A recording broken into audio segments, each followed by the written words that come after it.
Miło mi, że jestem z Panem, że jestem w tym miejscu, że łączę swoją osobą to, co jest istotą Muzeum Polin, żydowskość i polskość.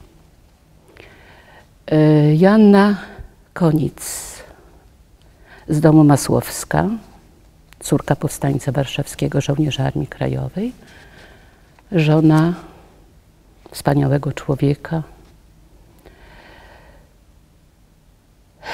którego właściwe nazwisko powinno brzmieć, a więc i moje, Gurfinkel. I cóż, jesteśmy pamięcią, to prawda. Jesteśmy tym, co pamiętamy, ale jesteśmy również tym, czego nie chcemy pamiętać, czego nie potrafimy pamiętać, co jest istotą wyparcia czasami, albo ucieczki, albo bólu. Myślę, że istotą mojej opowieści będą dwa, jakby z mała w noweli jest jedno, u mnie będą dwa zdarzenia, które są klamrą mojego związku i mojej adaptacji tej rodziny i odwrotnie. I poznania tragicznych losów tej rodziny również. Istotą jest chyba to, że ta opowieść opowiada o inności. Czym jest inność? Jak ją przyjmujemy, jak ją akceptujemy, jak ją pokochujemy. Czym jest fascynacja nią? Jest to opowieść o miłości, przyjaźni i wspólnocie tożsamości. Osobistej, rodzinnej i polsko-żydowskiej. Nawiązałam, że istotą jak gdyby fabularną tej opowieści, bo tak myślałam, jak to spoić fabularnie, że istotą będą te dwie historie, którą nazwałabym pierwsza opowieść. To jest opowieść Ja, Żyd. Druga opowieść po wielu latach to jest opowieść My, Żydzi, która zabrzmiała tu, w Polsce, w naszym domu. Opowieść pierwsza. Jest kwiecień 1967 roku. Za tydzień mamy pobrać się w Urzędzie Stanu Cywilnego. Ja, lat 21, studentka polonistyki warszawskiej, mieszkanka Warszawy od tak zwanego dziada pradziada i mój starszy ode mnie 15 lat mąż, Anatol Konic. Podówczas po skończeniu Wojskowej Akademii Technicznej, oficer VAT-u, major, nie, kapitan, przepraszam. Nie, major już chyba. Nieistotne to jest zupełnie.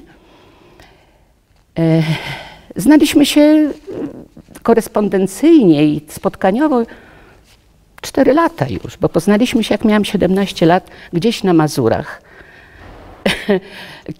Kiedy panowie, w tym dowódca jednostki, mieli tam obóz, do Mikołaja chcieli przyjechać na wódkę, a ja byłam na obozie wędrownym z koleżankami i panowie nas podwieźli. I tak się to zaczęło. Bardzo miłe były spotkania o rozmowach. Mieliśmy o czym ze sobą rozmawiać i to było dla mnie wspaniałe. Tolka bardzo interesowała moja historia mojej rodziny. Był człowiekiem czułym, to jest rzadka cecha, to się od razu czuje, czułym i delikatnym. Czyli znaliśmy się 4 lata, postanowiliśmy się pobrać, znałam już moją teściową, znałam rodzinę, znałam brata, który tu przyjechał i założył jarmułkę. Kiedy rodzicom opowiadałam o tym, to mój tata powiedział, chyba, wiesz co, to jest rodzina żydowska. Ale powiedział to tak, jakby powiedział równie dobrze, to jest szklanka wody. Wyrosłam w domu, który był zwykły, prosty, ale w tolerancji. Mając 14 lat powiedziałam ojcu, że nie będę chodziła więcej do kościoła. Ojciec się zapytał, naprawdę chcesz? Ja mówię, tak. No to twój wybór. Z wszystkimi konsekwencjami. I tak było. Nawiązuję do tego, bo będzie to miało swoje przełożenie również w tej pierwszej mojej opowieści. Jest piękny kwiecień. Mój teść leży obok na Stępińskiej, ulica Grodgera w Warszawie, przy Łazienkach. Tam oni mieszkali już od 1947 roku, po powrocie z Łodzi. I Tolek nagle dziwnie się zachowuje. Poszliśmy coś nawet zjeść do pobliskiej restauracyjki, która Lotos się nazywa i do dzisiaj się tak nazywa, przy Chełmskiej. I wracamy, ale widzę, że Tolek coś ma mi do powiedzenia, coś bardzo ważnego. I odważył się dopiero, jak weszliśmy na parter do budynku przy ulicy Grodgera 2. I nagle mówi tak do mnie, ja muszę ci coś powiedzieć. Ja mówię, no co? Wyobrażałam sobie, wie pan, 3 dzieci nieślubnych, przykładowo. Nie miał żadnej partnerki, ani żony przede mną. Już miał 30 wtedy, 5 lat. I Tolek wtedy mówi, ja jestem Żydem, my jesteśmy Żydami, moja rodzina. Ja mówię, no ale to oczywiste, o czym w ogóle my mówimy? O czym ty mówisz? To co to ma za znaczenie? Wcześniej to moja teściowa jak gdyby bardzo nalegała, żeby była ta wiedza, żeby była ta prawda. To była mądra kobieta. Wcześniej zresztą były rozmowy na ten temat, że mój mąż był skłonny, żebyśmy ślub kościelny wzięli. To ja byłam, powiedziałam, nigdy w życiu, ja nie chodzę do kościoła. Był skłonny, żeby poddać się tym wszelakim rytuałom związanym ze ślubem kościelnym. Ja to po prostu się roześmiałam na to. Weszliśmy do domu i koniec. I to jest ta pierwsza opowieść. Ja Żyd, my Żydzi. My odnosi się do całej rodziny. Ja tę rodzinę już znałam mniej więcej. Językiem rosyjskim u nich był zawsze językiem rodzinnym całej rodziny rozproszonej po świecie był język rosyjski. I to był język komunikacji. Ja tylko się po paru latach nauczyłam. To znaczy, no bo to był język komunikacji z całą rodziną, jak się spotykałam, już to było oczywiste. I zaczęło się nasze życie. Trudne i łatwe. Tolek wrócił do Warszawy, przeszedł swoją drogę, był związany z istniejącą sytuacją polityczną jako dziecko komunisty. Chociaż od 1956 roku był już po drugiej zupełnie stronie.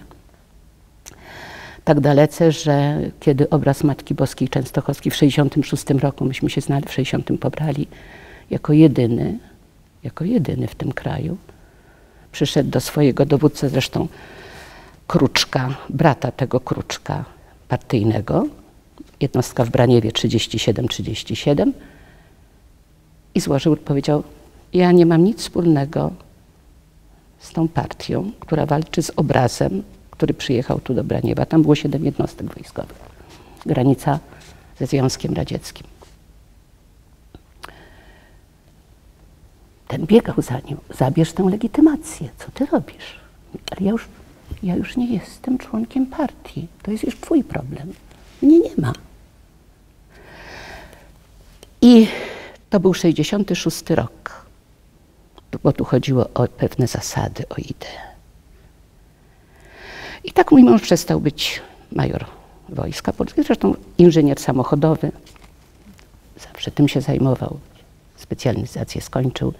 Przestał być członkiem partii. Także wstąpiliśmy w związek małżeński ludzie zupełnie niezrzeszeni z niczym, otwarci na siebie, w sposób naturalnie reagujący na nieprawości wokół siebie, czy jakieś zakłamanie, czy jakiś fałsz. Tak myślę, tak to teraz z perspektywy lat oczywiście oceniam. I tak się zaczęło to nasze życie. Cezurą naturalnie był rok 68 marzec, byłam studentką, nocowałam na uniwersytecie. No i się zaczęło, rzeczywiście się zaczęło. Tolek po powrocie oczywiście wystąpił z wojska, został na własną prośbę kolejny raz zwolniony. Widziałam na własne oczy pismo, które podpisał Spychalski wówczas. Z Grodgera szliśmy do, zaraz naprzeciwko Belwederu było wojskowe przecież Ministerstwo Obrony Narodowej. I tam rzeczywiście odebraliśmy pismo, w którym Spychalski napisał własną ręką, czy nie można zwolnić dyscyplinarnie. Odpowiedź była z wierzchników: nie ma podstaw jakichkolwiek, bo nie było, bo był kryształowym człowiekiem. I tak wstąpiliśmy w pewnym sensie czyści. Mój mąż znalazł pracę znakomitą na Politechnice Warszawskiej, w Wydziale Maszyn Roboczych i Pojazdów Mechanicznych. Ja studiowałam. I przyszedł marzec 68 roku. Bardzo był to trudny okres, ale i łatwy z drugiej strony po tym wszystkim. Dlatego, że jak gdyby nie było żadnych wątpliwości. Znaczy, inaczej powiem, teściowa chciała, żebyśmy wyjechali. Mój mąż powiedział kategorycznie nie. Ja go rozumiałam doskonale. On już miał tu ojczyznę.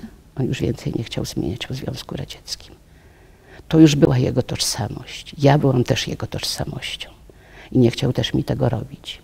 Może. Myślę, że może o mnie jeszcze tak bardzo nie chodziło. Chodziło o całość sytuacji.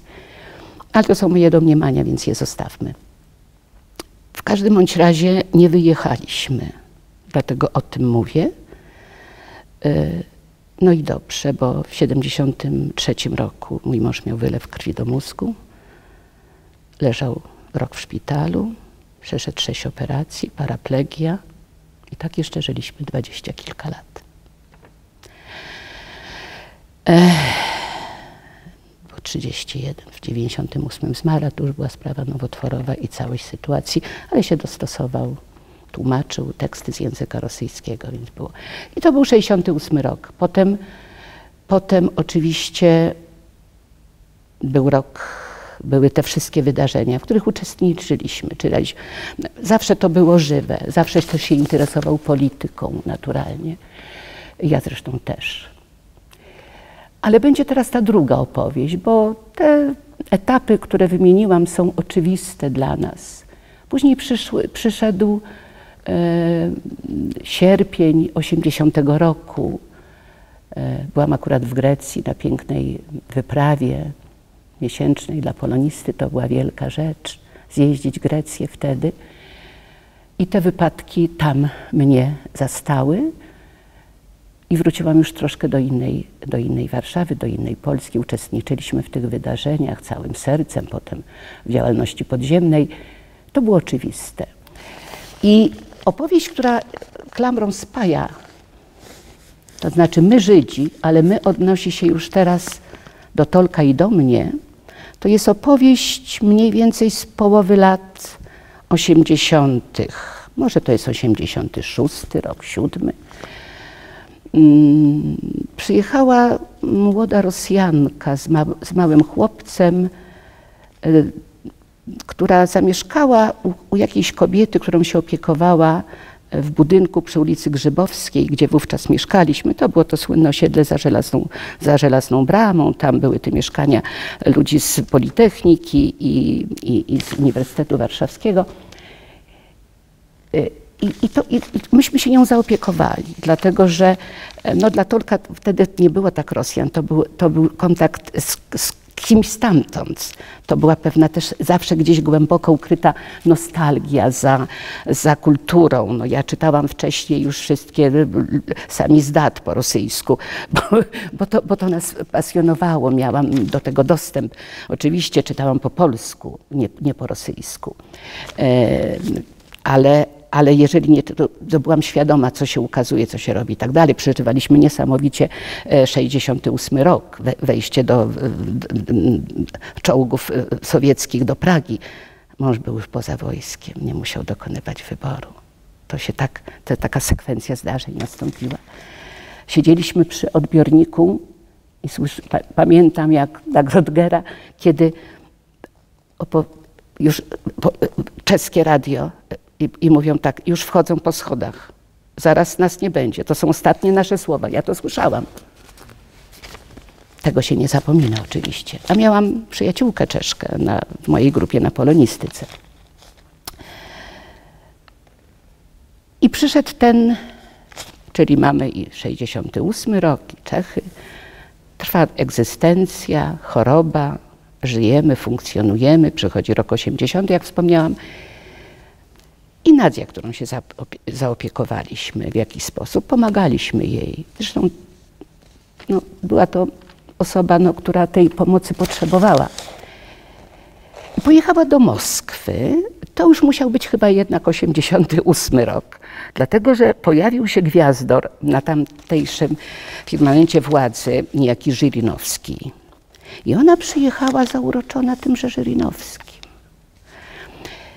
I siedzi u nas, ja obiad daję i ona, ten chłopczyk, którego bardzo polubiliśmy, też jest. I ona nam mówi, że Żyrinowski, on zrobi porządek, no i z Żydami zrobi porządek. Oczywista. Na co mój mąż, już tak bardzo doświadczony przez los, mówi to proste słowa. Nadzia, my jesteśmy Żydami, czyli on i ja. I to wszystko. To jest ta klamra. Od niej zaczęłam. A opowieść ma różne historie, bo to właściwie opowieść, klamra mówi, dlaczego i tu jestem, dlaczego przekazuję to, dlaczego chcę ocalić coś, jakąś cząsteczkę od zapomnienia. Ale bohaterem tej opowieści jest oczywiście mój mąż, nie ja. Jest jego historia rodzinna. Jest jego historia dziecka, które cierpi z tego powodu, że rodzice byli zanadto ideologiczni. Tak sobie pozwolę to frazeologicznie określić. Myślę, że cierpiał i miał tę świadomość, że komunizm był złem i on to wiedział. Jako dziecko wiedział. Wiedział jako dziecko, kiedy opowiadał mi, jak cieszył się, miał 10 lat wtedy. Był w domu dziecka oczywiście, gdzie głodował w Związku Radzieckim. Rodzice byli wrogami ludu. Ojciec oczywiście był rozstrzelany w 1937 roku, matka była w gułagu. Cieszył się, że Niemcy zajęli Madagaskar. Solidaryzował Niemcom, czyli to był 40 rok albo 39. Miał chyba tak, 9 lat miał. Ja pamiętam, to jest jego opowieść. To jest jego opowieść.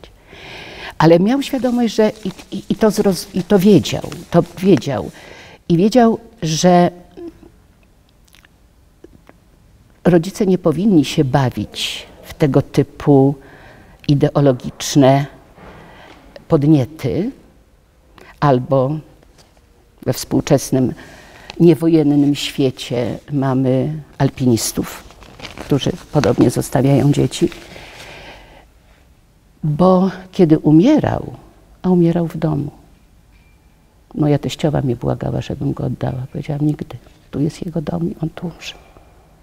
Nigdy w życiu. Ty o sobie myślisz teraz, a nie o nim.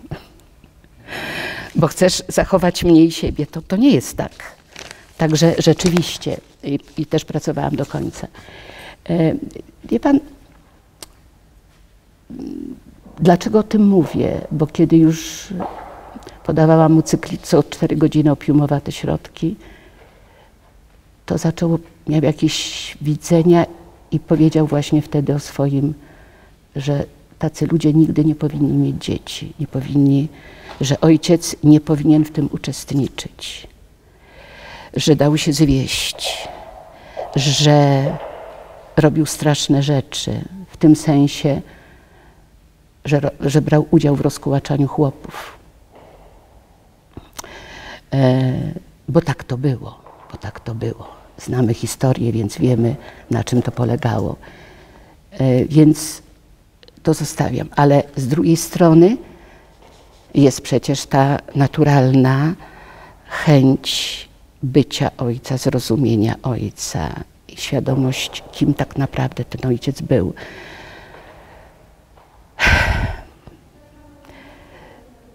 I tak sobie myślę, że nie mógł przebaczyć temu ojcu że za to, że dał się uwieść tej ideologii gdzieś tam na końcu. A z drugiej strony to, że jak trafił do domu dziecka, najpierw w obozie miał 6 lat, ale ojciec on czytał gazety już z ojcem razem. On się nauczył pisać. Jego pierwsze, które przekazałam, listy pisane do matki są drukowanymi, tak jak w gazetach, literami. Na 6 lat. On jedyny umiał czytać w Moskwie, tam, kiedy te dzieci zebrano, między innymi córka Buczka była. On im czytał napisy, bo to były przedszkolne dzieci najpierw. To z opowieści Tolka wiem. I dał jak gdyby, no, to jest trudne oczywiście. Tęsknił za matką, są wzruszające jego listy do obozu do matki pisane. Ale też osobą, która dawała mu ciepło w dzieciństwie, tamże w latach 31, kiedy się urodził, do 37 roku, czyli do 15 lipca 37 roku, kiedy najpierw aresztowano Sewera Gurwinkla, czyli Eugeniusza Konica, a potem w miesiąc później, czy chyba wkrótce, bo to Dolek mi opowiadał, że najpierw był z mamą, była niania, niepiśmienna chłopka, która w związku z wspomnianym przeze mnie rozkułaczaniem chłopów, w którym uczestniczył ojciec Tolka, przyjechała do Moskwy. I kiedy Tolek się urodził, razem z nimi w takim dużym pokoju z taką wnęką i z kuchnią, ulicę Engelsa, bo ja to zwiedzałam, byłam w 68 roku w Moskwie, w tych śladach chodziłam z mężem. I ona była z Tolkiem, ona go wychowywała. I to była absolutna miłość. I myślę, że to pozwoliło mu jakoś przetrwać w domu dziecka głód, świerzb. I to, że matka jeszcze jest w obozie, bo to dzięki niani miał kontakt z matką. Ta niania nie chciała Tolka oddać, ale nie miała środków na utrzymanie. Rodzinę, którą miał, to była Ryga, to była Łotwa. I stało się to możliwe w 1940 roku, po słynnej wojnie fińskiej, prawda? Kiedy te 3 republiki radzieckie zostały w wyniku ich represji wchłonięte przez Związek Radziecki. Ale to mamy koniec 1940 roku. Gdzieś to jest listopad, grudzień, bo Tolek w grudniu już może przyjechać do Rygi, do wuja, który jest farmaceutą, ma aptekę w Rydze, do jego rodziny, rodzony brat mojej teściowej, Girszowicz z domu.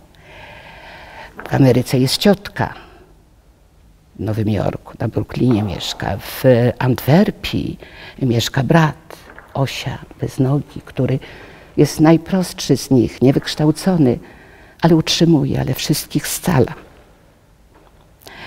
I oni zawsze są ze sobą jakoś psychicznie i tak jak trzeba w rodzinie, jak być powinno w rodzinie. I Tolek może tam trafić, bo to jest jedyna droga. I wtedy przyjeżdża na Łotwę. Po tych okresach był w Gorkim, potem w kolejnych tam, potem wrócił w 3 domach dziecka był, gdzie oczywiście cierpiał głód. Ale też zawsze trafiał na dobrych ludzi, na wspaniałą wychowawczynię. która go zapraszała do domu. I to już pamiętam, jak mi opowiadał. Za przepierzeniem, były przepierzenia w tych... To był, proszę pana, to był chyba Gorki. Ja mam tam są jej nazwiska, wszystko jest w dokumentach, które przekazałam. Albo to był, już nie pamiętam tej nazwy, bo mam to wszystko wynotowane z rosyjskich dokumentów oczywista. I tam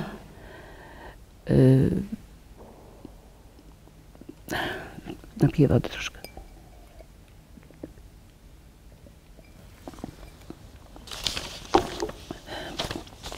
Wtedy przyjeżdża do Rygi.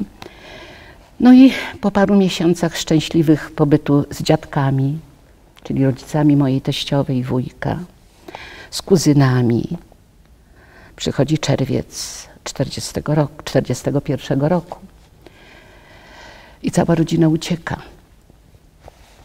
za Ural. Po drodze na jego oczach ginie dziadek, babcia została, bo podobno była monstrualnie gruba, tak jak mnie to nie mogła wyjść. Ma plecak, a w nich srebrne łyżki. Jedyny to zachował. I tak trafiają za Ural, bo to już po tych pierwszych wydarzeniach, które były na terenie Łotwy. Historycy wiedzą, co się działo na Łotwie, kiedy Niemcy weszli. Doskonale wiedzą. Nie tylko na Ukrainie, ale na Łotwie również. Również wiedzą historycy, co to znaczy być łatyszskim strzelcem łotewskim w czasie jeszcze rewolucji, prawda, którzy byli i tak dalej, ale to zostawmy. I tam trafia za Ural. Wujka zabrano do Czerwonej Armii. Oczywiście przedtem skonfiskowano im aptekę i tak dalej, ale pracował w tej swojej aptece, wszystko zabrano. Uciekli z dziećmi, ciotka została za Uralem. Tam jest wszystkie nazwy są, w których przebywali. I ten los straszliwy jest aż do 1944 roku. Także to są te etapy, przez które dochodził mój mąż Anatol do Polski i do polskości. Ojciec jego był polskim Żydem. Urodził się w Sierpcu. Skończył gimnazjum w Płocku, polskie. Rodzina była bardzo ciekawa, bo tam rodzina Gurfinklów, byli bracia przyrodni, bo były tam różne matki, jak pamiętam. Właśnie do jednej stąd, ale nie, okaśnie. I przyjechał Sewer do Warszawy następnie i tutaj studiował przez parę ładnych lat prawo, którego nie skończył nigdy, bo komunizująca młodzież studiowała zawsze prawo, jak znamy historię. I tu trafił i teraz te losy się zbiegły. Młodego Gurfinkla i mojej teściowej. Teściowa przyjechała tu z Rygi po skończeniu tamtejszej gimnazjum, czyli matury. Została zaangażowana przez niejakiego Kulapko, nie znam jego imienia. To był chyba rosyjskiego pochodzenia, ukraińskiego pochodzenia, ale Rosjanin i był w Rydze przedstawicielem, był konsulem Związku Radzieckiego w Rydze, w Łotwie, wolnej, niezależnej. I tam się zatrudniła moja teściowa jako taka asystentka, guwernantka jego dzieci. I Kulapko otrzymał zmianę miejsca i został oddelegowany z Łotwy do Warszawy, bo na ulicy Poznańskiej 15, do dzisiaj stoi ten dom, jest zachowany dokładnie tak samo, była ambasada rosyjska, poselstwo. I tam poznała się moja teściowa, lat 19 wtedy, z moim teściem, który miał oczywiście 12 lat, był od niej starszy. I pobrali się, bo są nawet dokumenty, które tu odnalazłam, że mieli ślub w Warszawie. Nie wiem, oni chyba jak to załatwili, cywilny ślub chyba przez Poznań, tak mi się wydaje, ale nie wnikam w to, są dokumenty pozostały. Wszystko się na szczęście było chronione i zbierane, tak jak teściowa to najlepiej potrafiła. I tu się poznali, tu zamieszkali wtedy na Placu Krasińskich. Wynajęli mieszkanie, więc mam zdjęcia z tego okresu. Ludzi, którzy z nimi się stykali. Tadeusz Daniszewski i wielu tam innych ówczesnych działaczy. Z opowieści mojego męża z tego okresu pamiętam jedno. Wspominam to, jak opowiadał, jak teść witał Majakowskiego, który był w Warszawie i był gościem tejże ambasady i mieszkał na Poznańskiej 15 i z nim był cały ten okres spędził. To tak pamiętam z opowieści, jak to dokładnie teściowa mi opowiadała, właściwie i mój mąż. I wyjechali czyli przebywają w koniec 28, 29 są do końca. I tę opowieść doskonale pamiętam, bo teściowa i Tolek mi mówił. I to kilka razy, w różnych takich kontekstach się pojawiała. Musieli wyjechać, bo zostali wezwani do Związku Radzieckiego, do Moskwy przez Komintern. Mamy już jest jesień czy zima 29 roku. Jechali z Warszawy do Ryki pociągiem, ale teściowa nie mogła w żaden sposób skomunikować się ze swoją rodziną. Tam wsiedli na statek, jakoś jechali dalej. Przekroczyli, nie wiem gdzie przekroczyli, nie, gadam głupstwa.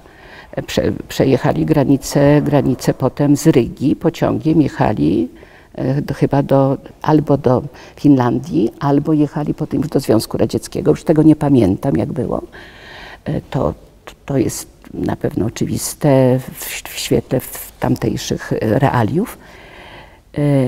I kiedy teściowa tak mnie to opowiadała, stali na korytarzu pociągu na granicy już polsko albo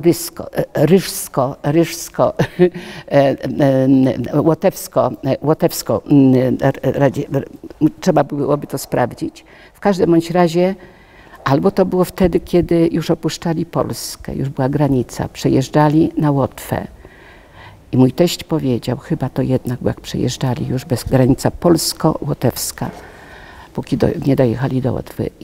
I wtedy ojciec mojego męża powiedział, no to już jest koniec. To już jest koniec. Już tu nie wrócę. I od tego momentu przyjmuję nazwisko Konic. Konic. Chociaż i pod takim nazwiskiem już był znany w Związku Radzieckim jako Eugeniusz Konic. Chociaż w dokumentach wszystkich jest zawsze, tak jak Rosjanie podają, Konic i od razu Gurfinkel. Imię Eugeniusz i imię żydowskie, które miał. Więc to w tych dokumentach jest bardzo odnotowane. Również w dokumencie moja teściowa pisała bardzo wiele listów do ambasady, do wszystkich możliwych instytucji, jak zginął, kiedy został rozstrzelany. Już oczywiście poczynając od 56 roku, bo tam była. I stąd to nazwisko. Chociaż tak na marginesie dodam, że również to nazwisko nosi jeszcze chyba, bo są przedstawiciele, znana, zasymilowana rodzina żydowska. Bo w tych nazwiskach Żydów polskich, które mam, to nazwisko figuruje. No między innymi mieliśmy reżysera Konica, jest w szkole teatralnej Konic, więc i teściowa mi opowiadała, jak już była w Polsce, wróciła w 46 roku, leżała w szpitalu. Jakaś pani wpadła, zaczęła ją całować. Masza Konic, ale to inna rodzina Koniców była. To tak o historii nazwiska, jak to się potoczyło, jak to się zamknęło. Krążyłam wokół tych dwóch zdarzeń. Ja Żyd, albo my Żydzi i my Żydzi, prawda? Krążyłam wokół pewnych zdarzeń, bo one nas determinują. Bo sami, pan jako historyk doskonale to wie, że ludzie, fakty, czy pewne wyobrażenia, zdarzenia, przepraszam, same w sobie nic nie znaczą. Znaczą tylko i wyłącznie w kontekstach, w jakim funkcjonują. Co determinuje, co je określa i przybliża, co je waloryzuje, a co poniża. Więc tak to jest. Więc fakty są faktami, ale konteksty są też takie. Prawda? I widzieć prawdę o człowieku, widzieć prawdę o rodzinie, to znaczy mieć świadomość różnych kontekstów i uwarunkowań. Bo wtedy nie zamykamy się we własnym getcie, bo można się w sztetlu zamknąć, ale można się zamknąć, jak obserwuję pewne rodziny polskie, w getcie narodowo-katolickim. To jest takie samo zamknięcie. To są bardzo podobne rytuały. To są bardzo podobne selekcje. To są bardzo podobne ograniczenia. I tak to jest. Więc myślę, że dokumenty, które przekazałam, a na moje szczęście teściowa była strażniczką historii i wszystkiego dopilnowała. Ja oczywiście to wszystko z pietyzmem przechowałam. Spojrzałam na to po latach z pewnej perspektywy. No, niestety zawsze to się mści, że jest niedopełnienie. Zawsze ono się pojawia. Że się nie zapytało o coś, że się pominęło coś, że była okazja, a się z niej nie skorzystało. Ale to tak jest. To zawsze jest cząstkowe i wybiórcze. Mamy tego świadomość. I myślę, że jeszcze tej rodzinie za mało mówiłam o Natalii Radionownej Sacharowej, niani, bo jest opowieść o rodzinie. I chcę to mocno podkreślić, że w tej rodzinie występują 4 osoby na pierwszym planie. To jest aresztowany działacz KPP, Koniec Gurfinkel, to jest jego urocza i piękna żona, Maria Girszowicz, bo wiadomo, że w rosyjskim był Girszowicz, w innym musi być Girszowicz, GFH przechodzi gardłowe. I to jest Anatol Konic, ich jedyne dziecko. I to jest Natalia Rafionowna Zacharowa. Nie, mam kuzynkę Sacharową, z tych Sacharowych, przepraszam. Od strony jednej z ciotek, ale ze strony Gurfinklów, Kaszer, którą bardzo lubiłam. Już tyle lat nie żyje, leży na cmentarzu żydowskim. Natalia Radionowna Zacharowa, urodzona w 1887, jak przeglądałam dokumenty, w tym samym roku co Koniec Gurfinkel, nomen omen, niepiśmienna chłopka z riazjańskiej guberni. Ona była pełnoprawnym członkiem tej rodziny. Zastępowała całą rodzinę, której oni nie mieli. Od 28 roku Natalia Radionowna przebywała w Moskwie z powodu kolektywizacji i pracowała jako niania u nich przez te wszystkie lata, od kiedy się Tolek urodził, aż do momentu aresztowania rodziców. I potem była stolkiem, nie chciała go oddać. I ta niania walczyła o Tolka. Dzięki niej chyba on przeżył te domy dziecka i głód. Dzięki niej miał kontakt z matką, o czym stanowią dokumenty i listy. One ilustrują to dokładnie, zarówno w procesie chronologicznym czasu, jak i emocjonalnym. Dlatego, że niania musiała się zatrudnić i to już wkrótce. Aresztowanie ich dotknęło na daczy podmoskiewskiej. Pod latem nie wszyscy wyjeżdżali na tak zwane dacze. Sewer tam dojeżdżał. Najpierw Sewer był aresztowany, została jeszcze 2 tygodnie Masza, po czym przyszli po nią, została niania tylko z Tolkiem. I chciała, jak mówiłam, go wychowywać, nie było to możliwe. Zatrudniła się u rodziny, profesorskiej, która po tym, co się działo w Leningradzie, jak tam spacyfikowano inteligencję rosyjską w Leningradzie, co tam się działo po rewolucji, to ja wiem. I oni przyjechali z tamtejszego uniwersytetu do Moskwy. Tam się zatrudniła niania, bo tam było tam było 2 dzieci. Jedno z tych dzieci poznałam, u mnie gościła Lala. Straciłam kontakt przez nową rzeczywistość i brak telefonów komórkowych. Nie ma jak nawiązać kontaktu, niestety. I ci ludzie, jak gdyby niani, no troszeczkę chcieli ją w tym utwierdzić, ale nic nie można było zrobić. Niania walczyła i chodziła dzięki ich pomocy, żeby przejąć Tolka. Władze nie pozwoliły, dlatego że to nie jest rodzina, a niania u kogoś pracowała. Nie mogła zapewnić warunków. Tolek był w związku z tym w straszliwych domach dziecka. Ale niania wiedziała o Tolku. Wiedziała od razu, gdzie Tolek trafił, do jakiego domu dziecka. I już wkrótce wyjechała, dosłownie po 2 czy 3 miesiącach, czy może, nie wiem, wycofuję, nie wiem po ilu miesiącach, ale po kilku miesiącach odwiedziła Tolka w domu dziecka. Przyjechała, jej siostra mieszkała też w Moskwie, którą poznałam. Jak przyjechałam w 1968 roku do Moskwy, już niania nie żyła. Ale jej siostra żyła, a brat tej siostry jeździł pociągami. Mąż tej siostry jeździł pociągami dalekobieżnymi. I on tam mógł też podrzucać coś. W listach Tolka jest, że on nianie dziękuję, ale żeby książki były za mądre. On miał 6 lat, drukowanymi czytał. I książki, bo zawsze czytał. I reasumując, to niania poinformowała moją teściową, gdzie jest Tolek.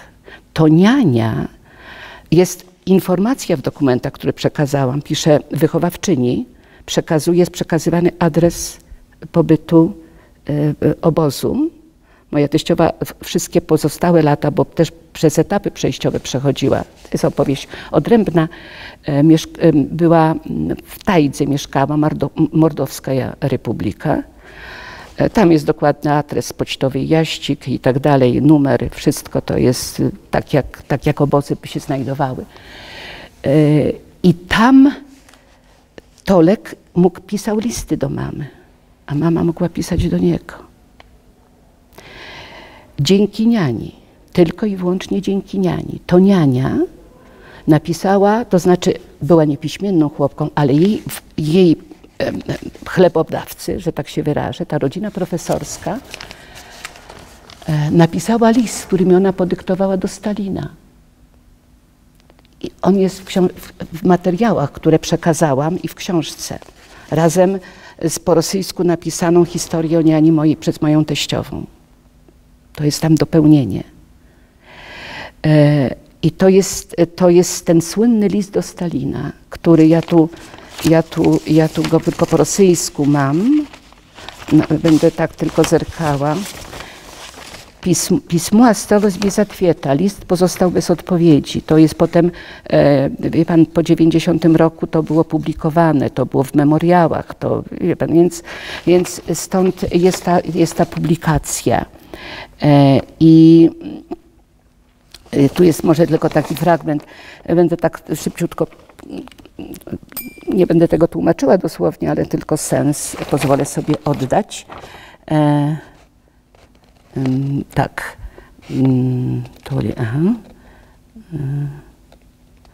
tak, czyli już zimą 1937 roku, zgadza się, zabrali niani Tolka, zabrali dziecko i oddali je i do domu, do sierocińca, do domu dziecka. To była zima, czyli rodziców w lipcu, czyli do zimy jeszcze był cały czas z nianią. I tak jest. Po roku, niespełna po roku, jak to się wydarzyło, niania znalazła chłopca i od tego czasu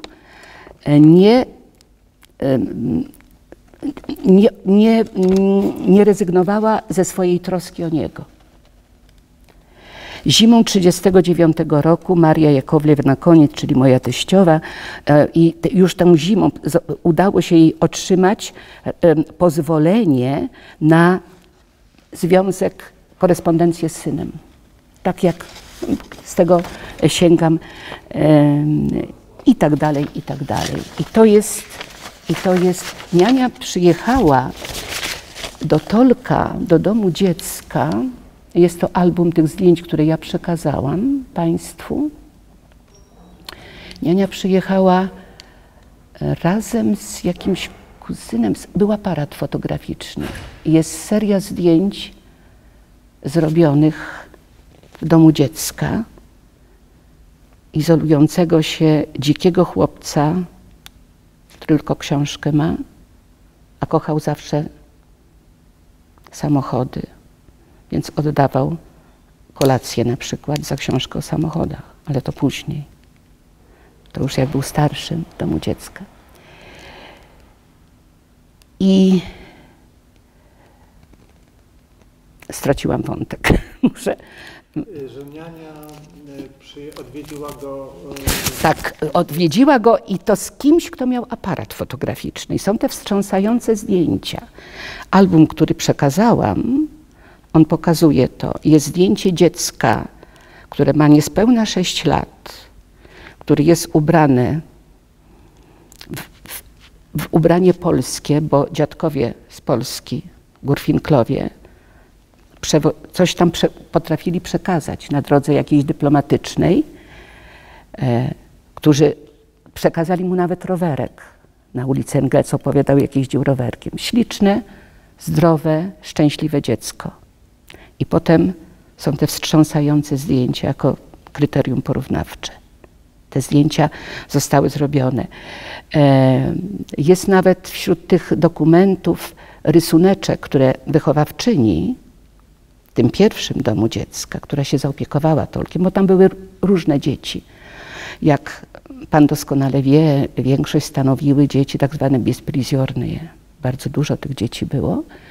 Ale w tym, jeżeli chodzi o lata 30, już 5, 40, nie ustawało, po 40 roku też dużo dzieci było, dzieci więźniów politycznych też. To falami szło naturalnie. I niania, chcę o niej powiedzieć jak najwięcej, wie pan, ale nie mam tak dużo tych informacji, tylko z dokumentów. No była tym dobrym duchem. To ona według mnie pozwoliła całkowicie przetrwać Tolkowi i chyba matce, że mogli się połączyć po tych różnych zawieruchach wojennych i eksperymentach na ludzkości, szeroko rozumianym. Także to był pełnoprawny członek rodziny. Czyli ta rodzina składała się z 4 osób. I też kluczowym materiałem, tak jak powiedziałam, jest ten słynny list do Stalina i to wszystko, co jest z nim związane. Bo pani zaczęła czytać ten list tak. do Stalina i jakby jaka jest, jak rozumiem, to jest list o ułaskawieniu. Żeby dziecko, tak, w jakich warunkach żyje dziecko. Ułaskawienie nie. Ależ oczywiście, żeby jednak to dziecko jej oddano, że to było szczęśliwy list do Stalina. Jak to się dzieje? Tam potem te domy dziecka były sprawdzane. Troszkę było podnieśli, bo okradali tych dzieci oczywiście. Te dzieci okradano. Ułaskawienie nie mogło być, dlatego że teściowa dostała 8 lat z wiadomego paragrafu za bycie żoną. Koniec. To był taki paragraf. I równo 8 lat przesiedziała. Ostatnie lata w Mordowskiej Republice, czyli od 15 lipca 1937 roku do 15 lipca 1945 roku. A potem za sprawą Wandy Wasilewskiej trafiła, znaczy właśnie to Celina Budzyńska, którą wspomniałam, i inne przekazywały nazwiska, kto gdzie jest. Teściowa skończyła odsiadkę 15 lipca 1945 roku, ale nadal siedziała w Tajdze. Nie mogła się nigdzie ruszyć, do żadnego miasta pojechać. Dzięki temu, że wróciła do Polski, uniknęła kolejnego aresztowania, jak jej koleżanki obozowe Rosjan, które były w Rosji, bo one potem znowu były aresztowane i siedziały do 1956 roku.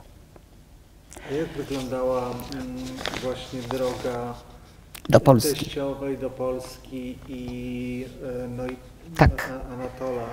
Za sprawą Wandy Wasilewskiej teściowa trafiła, więc jej nazwisko zostało podane, że już wyrok odsiedziała, a siedziała nadal, mieszkała w tej Mordowskiej, była mechanikiem. To były wielkie obozy kobiece, które szyły odzież dla żołnierzy. A teściowa była mechanikiem i zajmowała się naprawą maszyn do szycia. I Wanda, to był ten kanał. Tolek oczywiście po 1944 roku znowu przyjechał na Łotwę razem ze swoją ciotką. Już tam gdzieś zapisał się do jakiejś szkoły. I ponieważ ten kontakt zawsze był, oni wiedzieli o sobie, korespondowali, o czym zbiory listów, które przekazałam, świadczą, bo ostatni list do obozu, do matki jest Tolka z 1944 roku, chyba z połowy 1944 roku. Z tych, co ja były. I spotkali się dopiero w Moskwie. Teściowa tu przyjechała, bo dostała już zgodę, że może opuścić te swoje tajgi. I przyjechała do Moskwy i mieszkali, to co wiem z opowieści, we wsi Kraskowo. Tam to był dom ambasady polskiej. Notabene, jako ciekawostkę mówię, rodzice naszej opozycjonistki, którą z Gazety Wyborczej, no proszę, widzi pan, sklerozę w tej chwili mam, prowadzili ten dom. Ojciec był kierownikiem. No, lekko kulejąca. Pan już wie, o kim mówię, zaraz sobie przypomnę. No przecież skleroza, ja z nią, ale to tak na marginesie. I tam oni przebywali we wsi Kraskowo. Tam również oficerowie niektórzy polscy przebywali i czekali i przyjechali do Polski już, jak w te wszystkie sprawy, przebywali kilka miesięcy, bo to chyba jesienią tam się spotkali, 1945 roku. A do Polski Tolek z mamą przyjechali w kwietniu 1946 roku. Najpierw do zburzonej Warszawy i wiem, że mieszkali w domkach fińskich, bo to były te prawdziwe fińskie domki, bo potem Rosjanie postawili, budując Pałac Kultury na Woli, czyli Ujazdów, prawda, Ujazdowa. Tam mieszkali, a ponieważ teściowa była związana z tym kręgiem, a wszystkie władze lokowały się oczywiście w Łodzi, bo tak było, i powstała jakaś tam szkoła partyjna wtedy. Dokumenty są, wszystko one opiewają. A prowadził ją, jak się nie mylę, Daniszewski. Jego córka żyje do tej pory, mieszka w Warszawie. Nula Daniszewska, bo Daniszewski potem, prawda, działał tutaj w latach 60. Ja go poznałam, a teściowa moja go znała z Warszawy, z lat 20-29 rok, bo był kolegą Sewera. I tak trafiła do Łodzi, on ją ściągnął i teściowa była, tam bibliotekę prowadziła. A potem z tą szkołą była jako szefowa biblioteki. Później, kiedy powstała Wyższa Szkoła Nauk Społecznych, była lektorką języka rosyjskiego, bo to znała, studiowała niemiecki, ale nie skończyła w Moskwie filologii germańskiej. Tak jak mówiłam, język rosyjski był tym językiem rodzinnym, językiem lektur i tak dalej, i tak dalej. I tu oni razem, i potem była Łódź. Też mam w dokumentach jest, jak zamieszkali na Wulczańskiej ulicy w Łodzi. W jakimś mieszkaniu dużym, to z opowieści Tolka znam, gdzie to był po jakimś lekarzu, dentyście, chyba on tam też był, ale tego nie wiem. Każda rodzina miała swój pokój, łazienka była jedna, ponieważ mój mąż był zawsze bardzo czysty, to się długo mył i były, no taką historyjkę panu opowiadam z opowieści, bo ona ukazuje istotę rzeczy i tam mieszkali kilka miesięcy. Mój mąż był bardzo ambitny jako młody chłopiec, bo stwierdził, że on nie może, musi się matką opiekować, nie może finansowo jej wykorzystywać. Chodził do gimnazjum polskiego, opanował szybko język, ale pomogło mu w tym również to, że zatrudnił się w Wyższej Szkole Filmowej jako tam pomocnik. Także są zdjęcia z tego okresu. Właśnie w łódzkiej szkole filmowej. I tak oni byli, proszę, to był 47, a już w 48 roku przyjechali znowu do Warszawy, jak tu powstała ta szkoła. I już na ulicę Grodgera. I od 48 roku cały czas już byli w Warszawie. Tolek skończył następnie, jak już do Warszawy przyjechali, ponieważ kochał samochody, poszedł do technikum, już normalnie dziennego,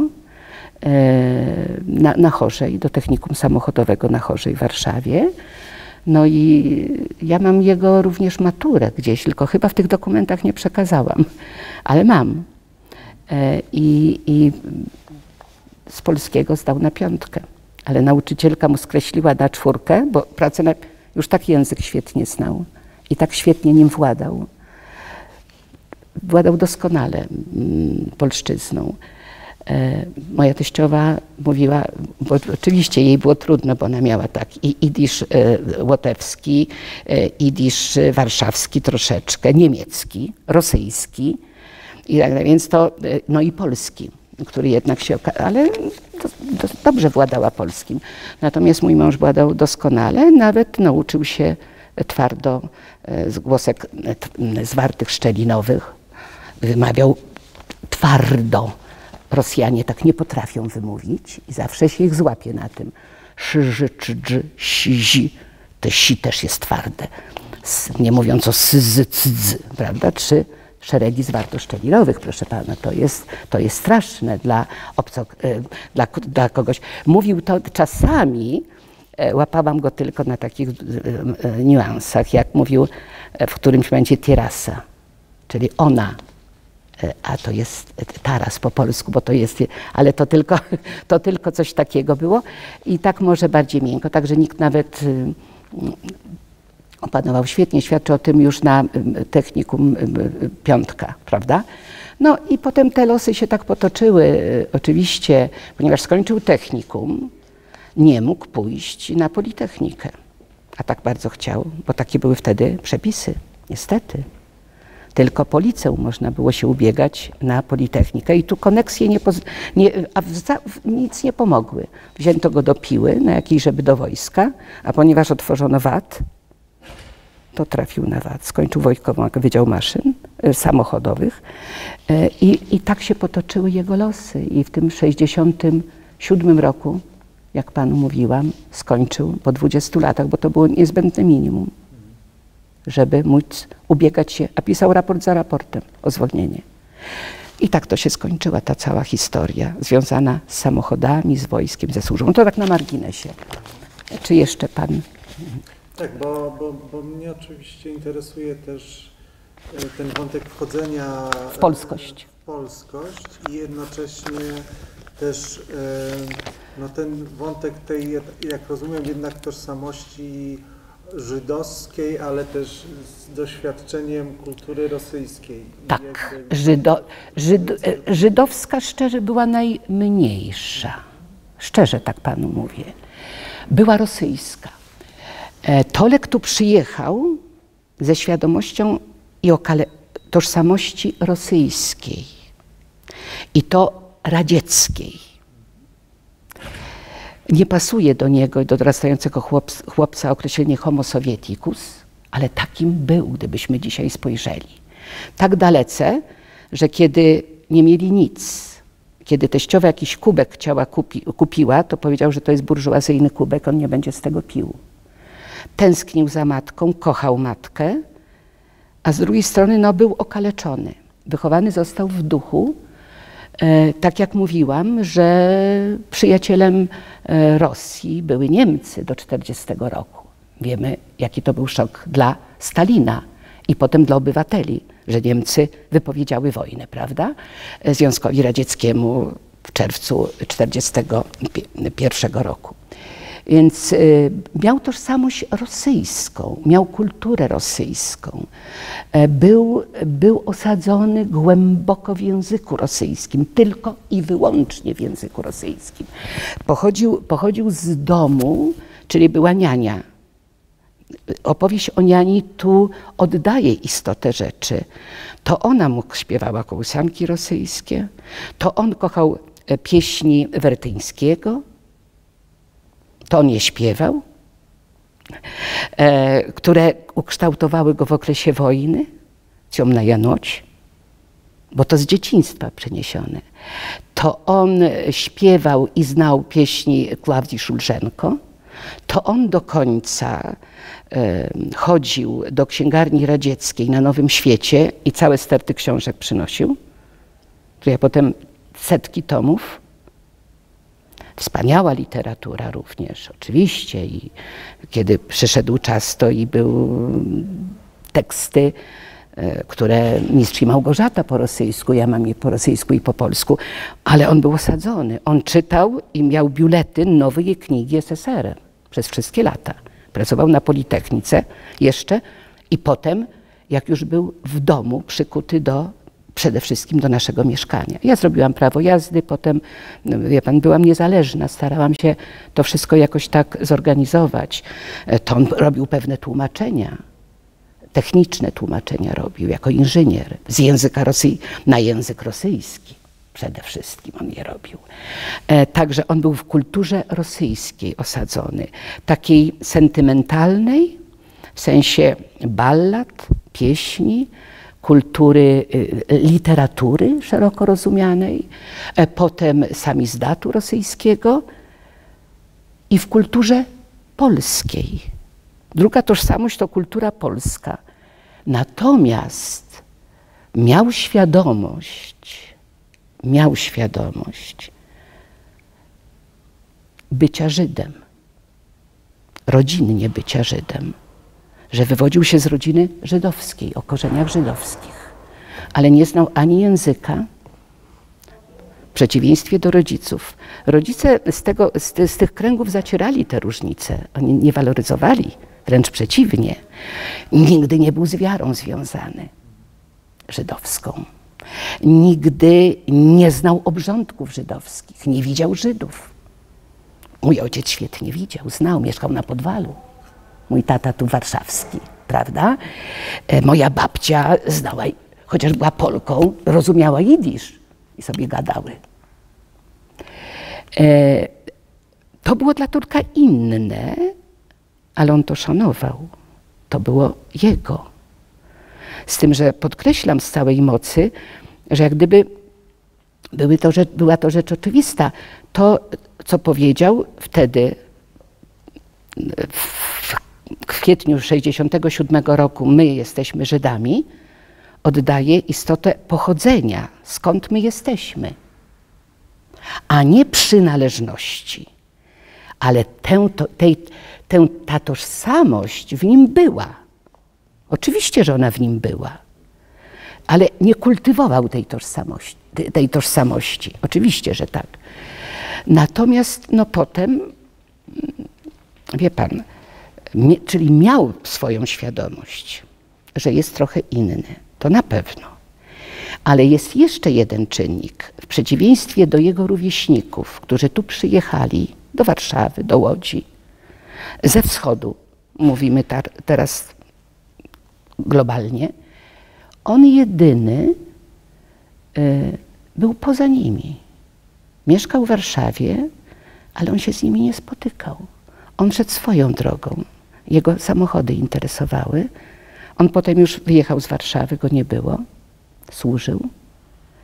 Także wiem, że chodził do Rób początkowo, jeszcze kiedy te pierwsze lata, 48, jak przyjechali do Warszawy, 48, 49, to rzeczywiście były jakieś spotkania, bo to był jeszcze ten krąg dzieci aresztowanych z Moskwy, które się tu spotykały, ale on ich jak gdyby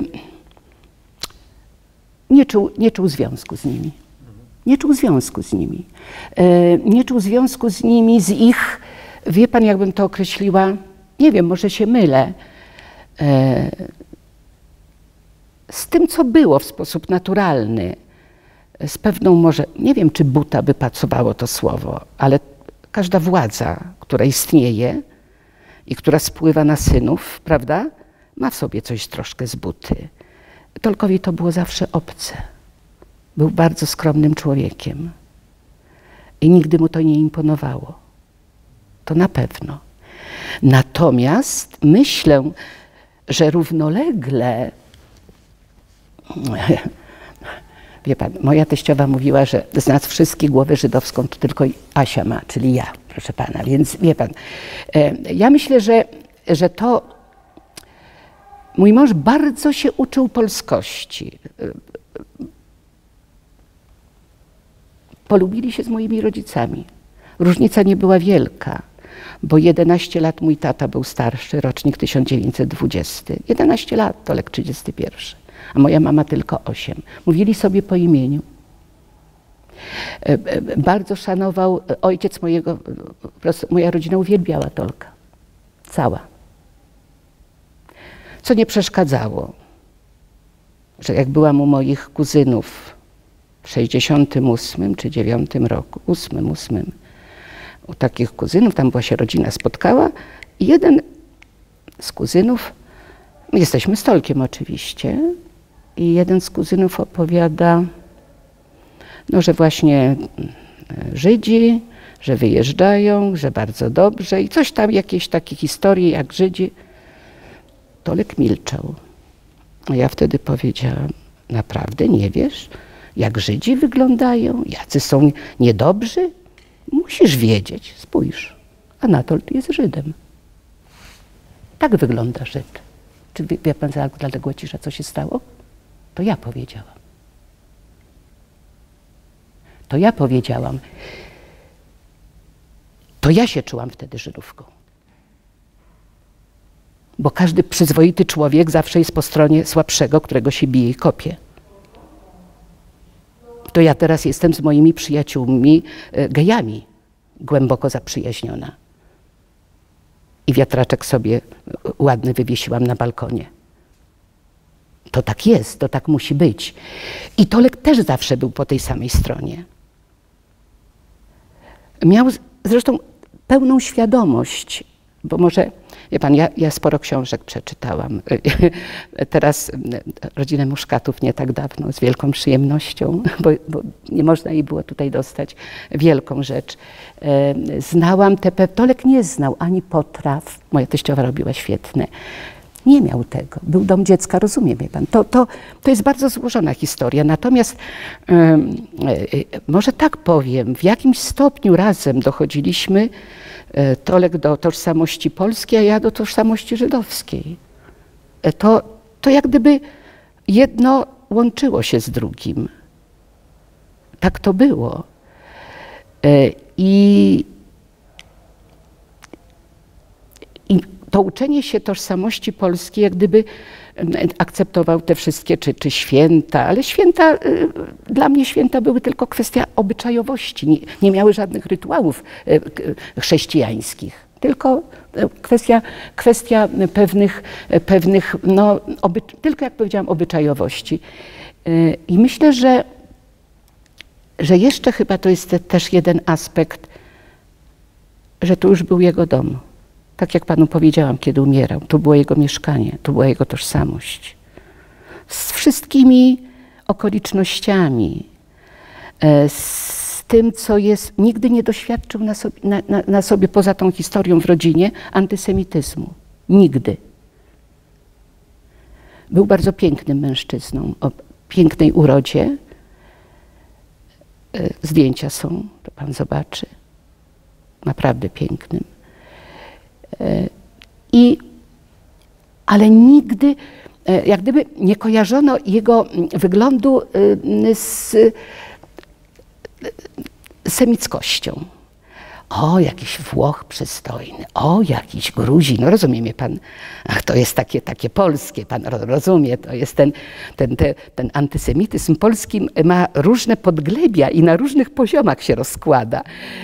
Są tacy, którzy są antysemitami i nigdy się nie przyznają do tego, że mają krosty na mózgu, ale on wyjdzie, on zawsze wychodzi. No chociażby, o, właśnie, to tak jest.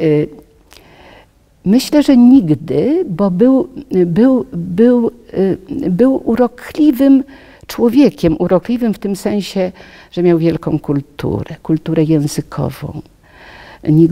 Nigdy w tragicznych latach i w tragicznej chorobie nigdy nie kłóciliśmy się, w sensie zawsze rozmawialiśmy, zawsze dyskutowaliśmy, to jest inna sprawa. Nigdy nie powiedział nawet cholera na mnie, ani ja na niego. Ja nie wiem, jak to jest. Więc wie pan, miał to, co już panu powiedziałam, jak gdyby, i może to też działało na innych ludzi. Nigdy nie był zapalczywy, obraźliwy, wspaniały tok rozumowania miał, w sensie analizy pewnych zjawisk, widzenia ich, wnioskowania. I był bardzo lubiany. Więc jak gdyby nie doświadczył, pan mnie rozumie, tego co nie był chełpliwy, nie był buńczuczny. Pan mnie rozumie. Nie. Wszędzie, gdzie pracował, w wojsku był uwielbiany. Jak pan widzi, nawet w tym okresie nie zrobił to, co zrobił i nie znaleziono na niego żadnej łatki, żeby go dyscyplinarnie zwolnić. Może to decydowało o tym, ale myślę, że był przeciwny każdemu, jestem pewna, przejawowi antysemickości, tak jakby był przeciwny, proszę pana, każdemu przejawowi. Dzisiaj identycznie by reagował na to, co wyprawia się i co się mówi o tak zwanej, w cudzysłowie, ideologii LGBT. Dokładnie to samo. Ja zresztą bardzo to podobnie traktuję. Ja to nazywam w ten sposób, każdy ma swoje, każdy powinien widzieć, że są wokół niego garbaci. Ludzie nie chcą tego widzieć, odrzucają to od siebie. Garbaci, zaraz panu wyjaśnię, dlaczego użyłam tego określenia, to znaczy inni.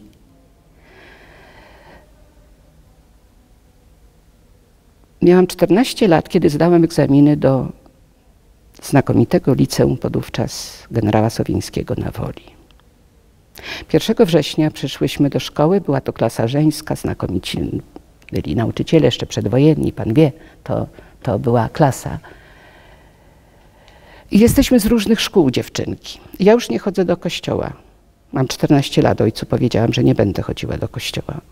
Religię już przeniesiono wówczas do kościołów, bo był krótki okres, kiedy jeszcze w szkole podstawowej miałam religię. Ostatnie 2 lata notabene w okresie stalinowskim nie. Potem przyszła 57, 8, czy miałam te 3 lata do 60 roku, kiedy skończyłam szkołę podstawową. I my czekamy, jest nasza wychowawczyni i dziewczynki łączą się ze sobą, która chce z którą usiąść. Normalna sytuacja, 14-letnie dziewczynki, nowa szkoła, nieznana, zmiana czeka. I proszę pana, dziewczynki się dobierają parami, każda tam widziała, znała, gdzie do przedszkola chodziły. No już tam się poznały parę godzin, ale wśród nas jest Lucynka Regulska-Garbura. Taka malutka. Czy pan wie, że te wszystkie dziewczynki, które były katoliczkami, które chodziły do kościoła, nie widziały Lucynki? To ja podeszłam, wzięłam ją za rękę. Mówię, Lucynko, usiądź ze mną. Wysoka, dorodna dziewczyna z warkoczami do kolan. Tak to jest, proszę pana. Tak to jest. To znaczy, przepraszam, bo ja się ruszam, a tu jest, tu pan, gdyby jeszcze sobie, jak sobie, przepraszam, bo ja jestem taka dosyć ruchliwa osoba. Stąd określenie każdy trzeba widzieć garbatych. Czyli inność. Dotykamy inności. Myślę, że ta inność zawsze przybiera różne oblicza. Na ogół ludzie na inność reagują źle. Boją się inności. Odrzucają ją. Poniżają ją.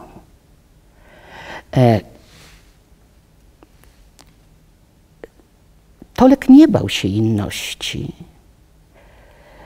tylko był zmęczony już, ja myślę, dzieciństwo, ten okres, to chciałam powiedzieć. Już Polska była innością, prawda? Miał świadomość bycia Żydem zawsze.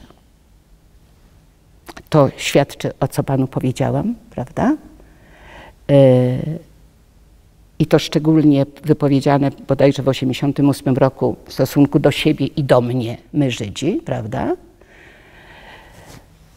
To świadczy, że miał tę świadomość, ale nie miał tożsamości żydowskiej. W sensie nie tylko obyczajowo-rytualnym, ale w sensie jak gdyby przynależności. Ja jeździłam do Izraela, on się bardzo cieszył. Ja jeździłam, ja byłam u ciotki, bo to były wspaniałe pobyty, była wspaniała kobieta, bardzo dużo się od niej dowiedziałam. Proszę pana, to była w ogóle wspaniała rodzina. To była tak wspaniała rodzina, gdzie jest ta sprawiedliwość była u nich, wie pan? I to nie miało znaczenia, czy się jest z krwi takim, czy innym, o czym świadczy ciotka, czyli Sura Shura Perlmutter, żona najstarszego brata mojej teściowej, Osi, Josifa. Oni mieszkali w Belgii. On był bez nogi, ja to panu mówiłam. Miał mały sklepik i obsługiwał marynarzy ze Związku Radzieckiego. Pomagał rodzinie tak jak mógł. To do ich domów Tolek przyjechał z matką w 1948 roku, kiedy mogli wyjechać. Potem w 1957 roku, kiedy mimo dostał zgodę i wyjechał z matką też do Belgii, do wuja. Tam przyjeżdżała siostra amerykańska. Tam brat Sierża nie mógł przyjeżdżać ze Związku Radzieckiego. Wie pan, i to była wspaniała rodzina. I ta ciotka, której ja nie znałam, ale jest na zdjęciach, ja ten album przyniosłam, gdzie oni spędzają lato 57 roku. I ta ciotka, proszę pana, ponieważ oni opowiadała mi wzruszające historie o sobie, o tym, jak przeżyła okupację w Antwerpii, jak jej mąż przeżył okupację, w ukryciu oczywiście, bo miał tak zwany semicki wygląd Osia, a ona nie, ona była blondyneczką. Ale to zostawmy. Ważne jest to, że ta ciotka nie znała mnie. Poznała mnie dopiero później, nawet nie w 1967 roku. Ja do Antwerpii nie jeździłam. Oni później przenieśli się do Izraela, do Tel Awiwu, nad samym morzem. Z tego względu, że on miał niesamowite bóle, bo to całe życie miał. No, w Belgii pan wie, jaki to jest klimat w Antwerpii, prawda? Także to wiadomo. I mieli podwójną emeryturę, dlatego że za lata ukrywania i otrzymali emeryturę. Dzięki temu mogli sobie, mieszkali w Tel Awiwie. Wujka ja tu poznałam w Warszawie, jak przyjeżdżał, a ciotkę dopiero poznałam później. Poznałam ciotkę chyba kiedyś tu przejeżdżała, bo jechała do Rygi i ją kiedyś króciutko parę godzin widziałam w Warszawie i to na dworcu. Spędziłam z nią i z Tolkiem, z Maszą parę godzin. Dlaczego o niej mówię? Bo powiedziałam, że to jest taka rodzina, która miała ciepło do wszystkich i nie klasyfikowała, że ktoś z tej rodziny czy z tamtej, tak jak Tolek nie klasyfikował, prawda, moja rodzina i tak dalej. Myśmy tego nie znali w ogóle. Myśmy tego nie znali. Ja tego nie znałam, żeby w ogóle motyw przynależności do tej czy innej rodziny był jakąś cezurą czy kryterium w ocenie czegokolwiek i kogokolwiek. Tego nie było. Absolutnie. Natomiast wracając do ciotki, umiera jej mąż, mają ileś tam kilkadziesiąt tysięcy dolarów im zostało. Ja u ciotki spędzam wspaniałe 3 czy 4 tygodnie w roku już chyba 91. Potem i toczy się ten los. Ciotka umiera, zostawia swój testament. Proszę pana, te pieniądze, które jej zostały, podzieliła tak następująco. Nie to, jak podzieliła. Ważne jest to, że napisała, że tam część, no, była kilkanaście, 12 tysięcy dolarów bodajże, czy 3, że tę kwotę opisuje, a już jest koniec lat 90. Mój mąż jest chory, moja teściowa jest stara, prawda? To są już lata 90., może w 98 mój mąż zmarł, moja teściowa w roku 2000, albo na początek 2001 w styczniu, tak, ja już mówiłam to panu, w styczniu. I ciotka zapisuje, ja to wiem, bo to do mnie dotarło, 1/3, czyli te pieniądze dla Maszy Konic. Jeżeli Masza nie będzie już żyła, to dla Tolka. Jak Tolek nie będzie żył, to dla Asi, dla mnie, proszę pana. Nie dla kuzyna, bratanka swojego męża, Girszowicza, notabene, jedynego, który już w Stanach mieszkał od 75 roku z żoną i z dzieckiem. Dla Asi. I proszę pana, mimo że ja się przeprowadziłam, ja tę rodzinę znałam oczywiście, bo w Rydze widziałam Saszę i Alonę. Żydowską rodzinę, która miała taką przynależność ze strony Alony szczególnie. I oni odnaleźli mnie, żeby mnie te pieniądze przekazać. Proszę pana. I to z taką sympatią i z taką miłością, dlatego że ja się z Grzybowskiej wyprowadziłam i oni mnie poszukiwali, aż znaleźli, pisali gdziekolwiek. Wie pan, bo to jest ten okres był przejściowy. Więc to chciałam panu powiedzieć. Na tym to polegało. Czyli wie pan, co my mamy na myśli, używając terminu tożsamość?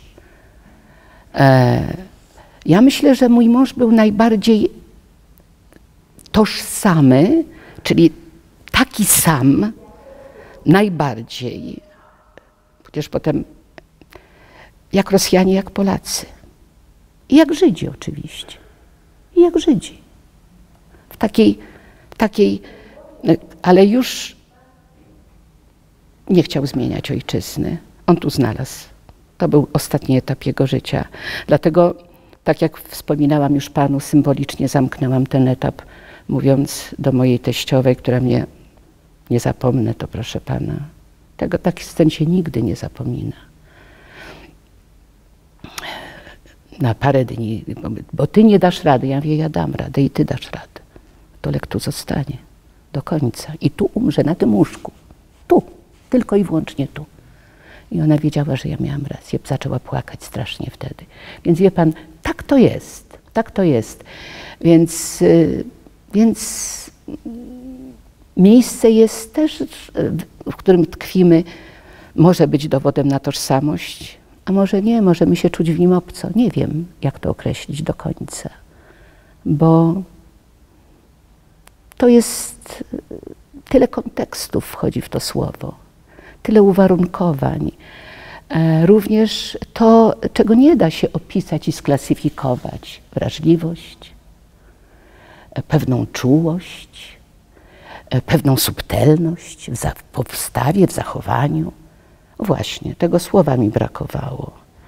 Mówiąc krótko, Tolek był człowiekiem subtelnym, mężczyzną subtelnym. Mężczyźni potrafią być równie subtelni, albo czasami bardziej niż niektóre kobiety. I to jest jedna z najpiękniejszych cech mężczyzny, według mnie. Z mojego doświadczenia to wynika. To rodzinnego, bo o nim cały czas mówimy naturalnie. Więc nie wiem, myślę, że jakoś doszliśmy do tego. Tolek doszedł, ja doszłam i dlatego tu jestem. Bo gdyby pan się mnie zapytał, to bym powiedziała tak. Ja mam tożsamość polską, świadomość kultury rosyjskiej i jej ograniczeń również, ale mam również tożsamość żydowską, nabytą. Myślę, że w takim samym stopniu nabyłam, bo to jest tożsamość nabyta, prawda? W mojej sytuacji nabyłam w takim samym stopniu tożsamość żydowską, jak Anatol tożsamość polską. Tak myślę, bo rosyjska jest tylko jego. Niania, ojciec, matka, prawda? I oni go wychowywali w tożsamości czysto rosyjskiej, nie żydowskiej. Ani matka, ani ojciec. Do 6 roku życia. I dlatego tak to się wszystko splotło i tak to się ułożyło, pomieszało. Nie warstwowo, nie od do. Tu nie ma cezur, tu nie ma granic. Tu jest pewna otwartość. Bo jeżeli ludzie są otwarci, to i ta tożsamość jest otwarta. Tak myślę. Bo ja się, tak jak pani o tym mówi, pani mówi o nabywaniu jakby tożsamości żydowskiej. Tak. To jest w zasadzie też takie moje pytanie o jakby współuczestnictwie powiedzmy w losie żydowskim, który w kontekście pani rodziny i pani męża, no też jest, no bo to też jest dosyć, no nie chcę powiedzieć typowe, ale jednak jest, tak? Typowe, oczywiście. Przed wojną do komunistycznej Partii Polskiej, tak, oczywiście. Jakby tutaj jest to taką w kontekście historii Żydów polskich, no jest to takim doświadczeniem w dużej mierze typowym żydowskim też. Tak, jak syjonistyczne doświadczenie, tak i to, prawda? Tak. Oczywiście. I jakby jak z pani perspektywy w ogóle, no to jest takie, bo ja też pytam o współuczestnictwo w tym losie, w sensie, no pani poznaje męża już w Polsce, ale tak. To są ludzie już i pani teściowa i pani mąż, ludzie po tych przejściach, tak. Nie po traumie Holokaustu, ale po innych traumach. Jak to Holokaustu, no w jakim... Tak. Ale jak to się dla pani w kontaktach, czy w pani małżeństwie potem to miało jakieś konsekwencje? Znaczy, to było cały czas. Ja od samego początku, to znaczy jest ta tożsamość, ona się budowała. Ja cały czas miałam kontakty i znałam, i byłam lubiana, i bardzo te panie lubiłam, z tak zwanym kumem Cawiet, przyjaciółek mojej teściowej, to były Żydówki. To były Żydówki polskie, to były, ja je znałam, ja je bardzo lubiłam, one do mnie dzwoniły. Ja byłam z nimi. To była rodzina mojego męża. To były pewne różne wydarzenia, kiedy mogliśmy zacząć w nich w jakiś sposób uczestniczyć. Nomen omen. zawsze jakoś tak się zdarzało, że moja najbliższa przyjaciółka z liceum, z klasy, to jest Grażynka Jakubowicz. Że moja inna bardzo bliska przyjaciółka, która jest z czasów Solidarności, no to też z tego mojego kręgu licealnego, ale ona jest starsza, to jest Maria Braunstein. Zresztą znakomita tłumaczka literatury francuskiej. To są moi przyjaciele, najbliżsi. Ja dotykam tak to się złożyło, jak gdyby to był nurt równoległy i niezależny. To było tak, że wzajemnie się poznawaliśmy. To jest rodzina Bibrowskich, którą ja poznałam którą też uczestniczyłam. To Mietek Bibrowski, Władek Bibrowski i słynna... Okazuje się, że potem, wie pan, bo to jakieś są wspólne kontakty, że Lunia Bibrowska też znała świetnie moją teściową, że Celina Budzyńska jak gdyby też łączyła je, u niej się spotykali.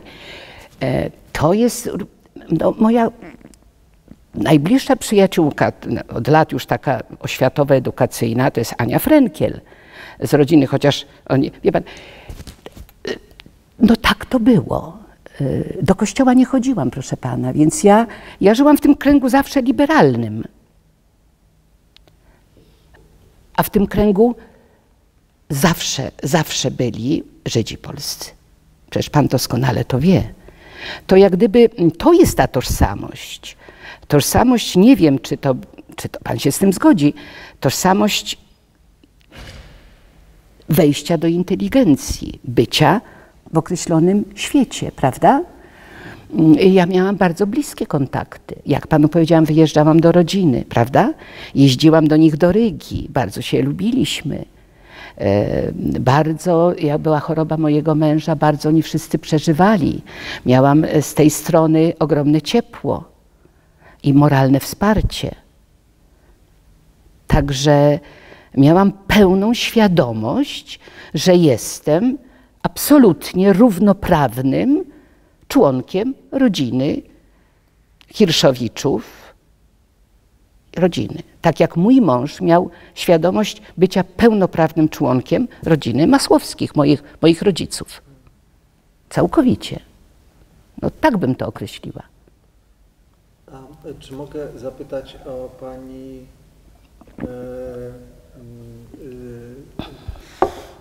życie zawodowe? Proszę uprzejmie, jak najbardziej.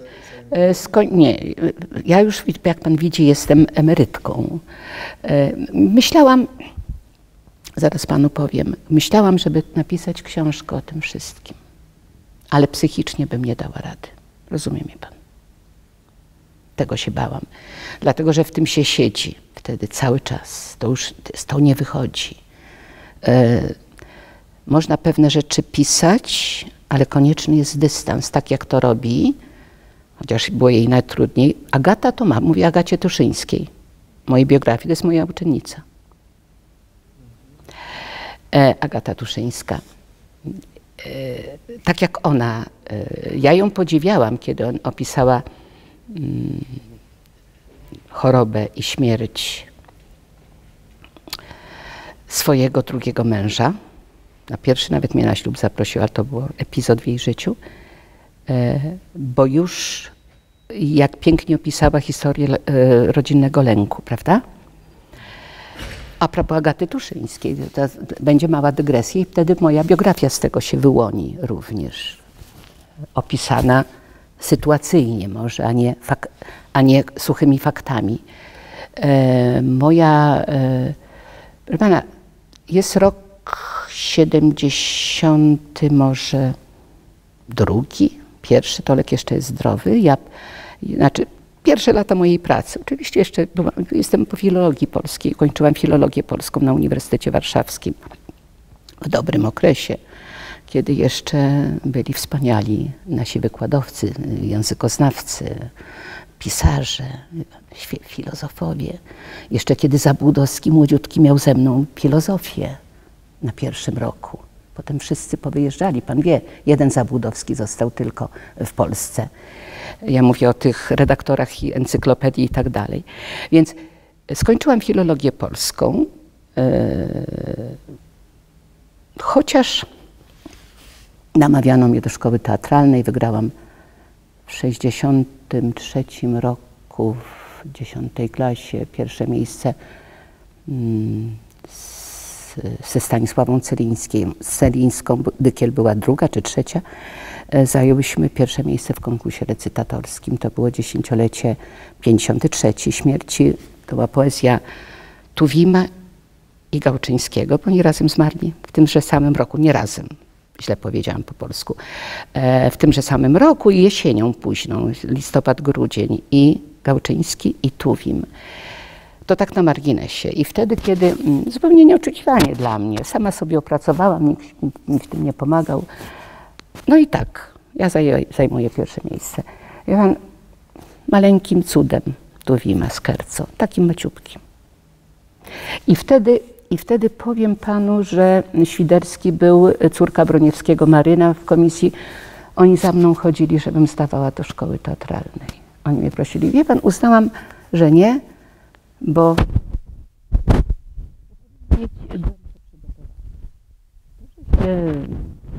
jest czułym na poezję i że się ma dobrą dykcję, bo mam ją dobrą, to przecież pan słyszy. To jest dar Boży. To jest dar Boży, ale on jest równie przydatny i wykładowcy, bo wtedy każde słowo jego słychać. Ja szeptem potrafiłam tak mówić, że słyszano mnie tam daleko. Wiele lat temu, teraz jestem starszą panią, ale zostawmy to. Więc wie pan, trzeba było mieć przygotowanie muzyczne, ja go nie miałam, proszę pana. Byłam świadoma również niedociągnięć swoich. Trzeba było mieć przygotowanie ruchowe. Ja go nie miałam. Może coś by ze mnie tam zrobili. Ale wie pan co, a może by i nie zrobili. Nie wiem. Nawet Stanisława Celińska miała tragiczny okres odrzucenia, alkoholizm latami trwał. To nie jest takie wszystko proste. Zawody artystyczne konsumują człowieka, jeżeli nie jest żelazny. Ja nie wiedziałam, czy jestem żelazna. Życie pokazało, że jestem. Biorąc pod uwagę wszystkie te moje etapy życiowe, ale tego się nie wiedziałam. Więc filologia polska oczywiście, bo tu czuje pan pewne związki, pokrewieństwo. Ponieważ sytuacja już była, początkowo miałam praktykę w swoim liceum i zrobiło się blisko mnie, mieszkaliśmy na Grzybowskiej, a to jest bliska Wola, na Woli mieszkali moi rodzice, teściowa tu na Mokotowie i zaczęłam pracować w liceum. Myślałam, że na początek, wie pan jak to jest. Praca gdzieś redakcyjna mnie nie interesowała zupełnie, czy jakaś urzędnicza, broń mnie Panie Boże, nie byłaby zgodna z moim temperamentem, tak mi się wydawało. I tam zaczęłam pracować. Agatka przyszła w tymże samym roku, jak ja zaczęłam pracować. Ja zaczęłam pracę i ona. W nie byłam wychowawczynią. Ja pracowałam z klasami zawsze matematycznymi. Chłopcami najlepiej było. Wspaniale myśleli. Z humanistami to wie pan, ja zawsze sobie żartowałam. Masz z matematyki 3 z 2, z polskiego 3 mniej, to jesteś humanistą. Więc tak żartowałam sobie czasami, ale to zostawmy. I cóż, to były 2 lata pracy. Miałam 2 wspaniałe klasy maturalne, to znaczy to jest odrębny temat sam w sobie. Na początku klasę, w której sami 4 dziewczynki, 27 chłopców. Wszyscy znakomici. Wszyscy, większość profesorami została. Ale to jest odrębny temat. Chodzi o Agatkę i historię, która mi się z nią wiąże. I ona ją pamięta. Wiecie pan, bo takie rzeczy się zapamiętuje na całe życie. Nie przegłos lechicki. Czy nie, parafrazując Gombrowicza, że Słowacki wielkim poetą był. Nie, to nie to. To nie to. Ale właśnie tego typu sytuacje. Jest to romantyzm mam. W klasie Agaty był taki niejaki, jak Arturek miał na imię. Nazwiska nie zdradzę, jak pisał poeta Nisto, albowiem do rzeczy nie przyda. I ów Arturek, ja zresztą miałam takiego fioła, że omawiałam bardzo dokładnie te prace, które oni pisali, rozprawki, bo to był taki sposób zrozumienia człowieka, poznania. Nigdy nie zrobiłam kartkówki żadnej, nigdy się nie zhańbiłam, bo co ja bym sprawdzała? Czy są spolegliwi wobec mnie, że przeczytali lekturę, czy mają dobrą pamięć, a umiejętności żadnych bym nie oceniła, prawda? Z tego nie robiłam. Natomiast rozprawka była, wszystkie błędy wychodziły, wszystkie niedoskonałości, z jakimi przeszli ze szkoły podstawowej. Błędy w myśleniu, w konstrukcji. Pisali nie na temat najczęściej. Dzisiaj to słyszymy, zewsząd to płynie, nie na temat, obok. I terrorze, mówiąc krótko. Ale mój dziadek, 44 lata, warszawianin, wywieziony do Pruszkowa po powstaniu, zginął nie w Grossrosen, nie w Sudhofie, bo to jest tu we Flossenburgu. We Flossenburgu został zagazowany. Polak. Tu, z Warszawy. Ojciec mojej mamy. Moja mama została wywieziona. Mój ojciec, a mojego ojca to jest wszystko względne. A mojego ojca, ciężko rannego z powstania, bo walczył na Żoliborzu, mieszkali na Bielańskiej, pobrali się w 1942 roku jako bardzo młodzi ludzie i wyniósł, proszę pana, oczywiście to był już październik, początek, Armia Krajowa została uznana za wojsko. Ojciec jedyny ze swojego małego oddziału przeżył i wyniósł go, całe życie kulał potem, z trzaskanym kolanem, w gorączce straszliwej, bo leżał tam ileś dni, młody oficer Wehrmachtu na rękach i wsadził go do gazika i zawiózł do szpitala do Pruszkowa, proszę pana. To mój ojciec mi opowiadał nocą, raz w życiu. Wszystko mi opowiedział. I z siostry niemieckiej Czerwonego Krzyża ściągnął futro, którym była, bo już było, i okrył ojca tym futrem, bo trząsł się z zimna, bo miał gorączkę wysoką. Więc wie pan, i ojciec mój przeżył, a dziadek nie przeżył. Widzi pan, to jest tak różnie, ale równie dobrze też by mógł dostać kulę w łeb, prawda? Różnie to było. Więc tego my doświadczamy cały czas. Wszystko jest bardzo względne. Bywają i takie historie. Bywają i takie historie. Nie tylko autentycznie w takiej skali, jak panu powiedziałam, o czym wiemy doskonale z filmu Pianista, prawda? Ale bywało i tak. Więc cóż tu można więcej dodać? Dlaczego tak robię? No tak, bo tak mi nakazuje, proszę pana, właśnie moja tożsamość. Właśnie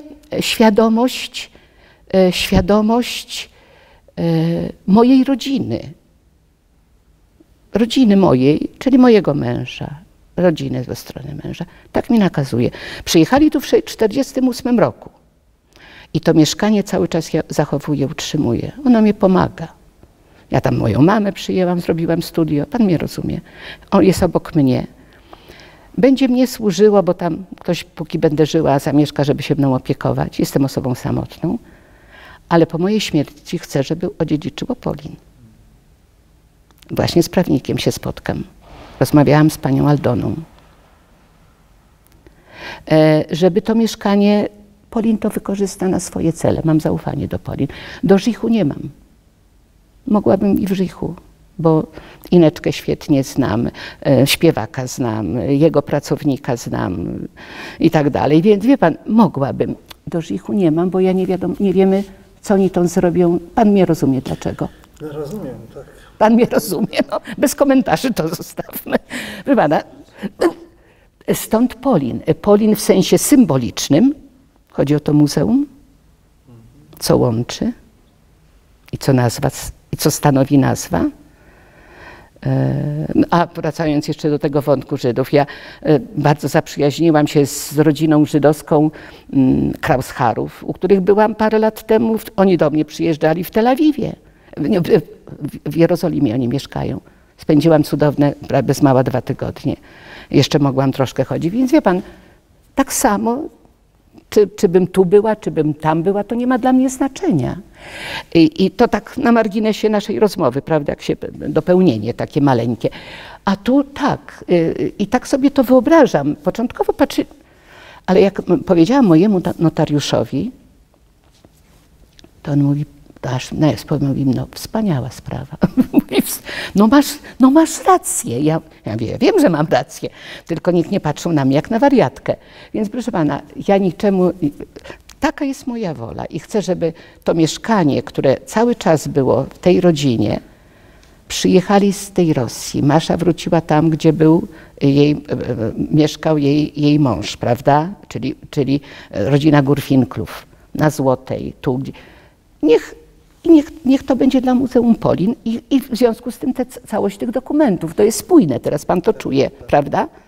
Że to ma jakiś zamysł głębszy, a nie jest taka no szkoda, żeby się, skoro ona to jeszcze uporządkowała, szkoda, że nie chciała, wiedziała, jak ja byłam zajęta, bo tylko widzi pan, dojrzewamy do pewnych rzeczy z czasem. Poza tym wiem, że oni wszyscy powiedzieli, bardzo dobrze zrobiłaś, Asiu. To ja to wiem. I moja mama też, i mój ojciec tak samo, wszyscy. Myślę, że to jest dobra decyzja, a Muzeum Polin zadecyduje, co będzie chciało zrobić. Czy to będzie studio dla jakichś... Przyjeżdżają do was chyba ludzie. Przyjeżdżają z różnych... Rezydencje, tak, różne. Proszę pana, to jest przy samych Łazienkach, najpiękniejszy punkt w Warszawie. Nawet spowodowałam, żeby krzewy naczelnik zasadził na moje pismo. Wokół na uliczce Grodgera. Żartuję sobie teraz, no, włączam się. Myślę, że takie mieszkanie będzie przydatne. 41 metrów, pięknie na dwie strony położone, cisza z jednej strony, naprawdę. I to się przyda. Muzeum Polin zrobi, co będzie chciało z nim zresztą. To jest jego sprawa. Mnie już potem nic do tego. Natomiast taka jest moja wola. I nie chcę, żeby to mieszkanie przechodziło na kogoś innego. Tak sobie to widzę. Taka jest moja wola, proszę pana. Właśnie testament chcę zrobić. Ja porządkuję swoje sprawy wszystkie. Bo chciałem też, w zasadzie to jest moje ostatnie pytanie. Tak. Dotyczące tych dokumentów, pamiątek, tak. które pani dzisiaj przyniosła. Tak. Czy są wśród nich jakieś, które dla pani mają jakieś szczególne znaczenie? Czy jest jakiś wśród nich, o którym by pani chciała teraz jeszcze opowiedzieć? Coś, co jest jakoś szczególnie bliskie, ważne dla pani? Pana, myślę, że dla mnie ważne zawsze jest ważne to, jak poznajemy jakiś obszar z życia człowieka, który był nam całkowicie nieznany, czy z jego dzieciństwa, prawda? Trzymamy to dla siebie. To znaczy na pewno są wzruszające, jak pan to przejrzy, jeżeli pan to przejrzy, to te wszystkie listy, ten rysunek dla mamy do obozu dziecka. Ja myślę, że dzieci tak wszystkie reagują. Wzruszające są na pewno listy dziecięce mojego męża. Wzruszające. I wzruszająca jest ta więź osoba niani. Ona zawsze była, ja nie wiedziałam, zawsze było o niej mowa, tak jak panu to podkreślałam. Ale z samych dokumentów, no na pewno listy i ten rysuneczek do obozu mamy przysłany małego chłopczyka. I te listy jeszcze pisane drukowanymi takimi literami jak w gazetach, bo on się sam nauczył pisać. I te informacje w listach zawarte. Wie pan, co jeszcze jest bliskiego? Bliskie okazały mi się również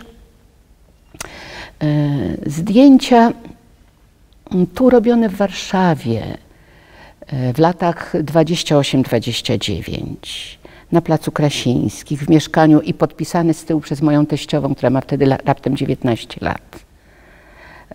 Wie pan, Ta historia zatacza taki pewien krąg. Miejsce naprzeciwko Pałacu Krasińskich, w którym siedziałam na stacji mikrofilmów przez dobre 2 miesiące i czytałam, proszę pana, tygodnik, czy tygodnik Kawkaz w Tyflisie się ukazywał, dlatego że mój wybraniec był zesłańcem, bo to zawsze mnie takie losy nietypowe interesowały, polskim szlachcicem do Gruzji, do Migrelii. I był tam. Także to był poeta polski, taki romantyczny. Bardzo ciekawy, wielu rzeczy się dowiedziałam i to szyfrowałam w tej stacji mikrofilmów. A naprzeciwko się okazuje, ileś lat temu, na Placu Krasińskim, bo tu przecież granica między gettem przechodziła, prawda? My wiemy, o co chodzi. Zresztą bardzo pięknie opisuje w moich nalewkach brat Zingera, ten drugi Zinger, prawda? On opisuje rewolucję 1905 roku, jak to było, jak to wszystko, jak się chodziło. Także, że oni tu sobie mieszkali, naprzeciwko, tu Pałac Krasińskich, tu ogród, prawda? To są jak gdyby i ciągle mamy granicę, ciągle jest mur jakiś, prawda? Jego nie ma, ale na ogół się go nie przekracza. Rzadko. To się czuje. Czyli te mury są, mury zawsze są. Aż przychodzą czasy, kiedy je się fizycznie stawia takie, że już przejść nie można. Ale tak to one są zawsze, bo są niewidzialne. To właśnie mówiliśmy o tych murach. I to sobie właśnie, że to sobie uświadomiłam. Ta moja garbata koleżanka, to też był pewien mur, prawda? Ten mur był. Dziewczynki go nie przeszły. Nie przekroczyły go. To było też getto. Wie pan.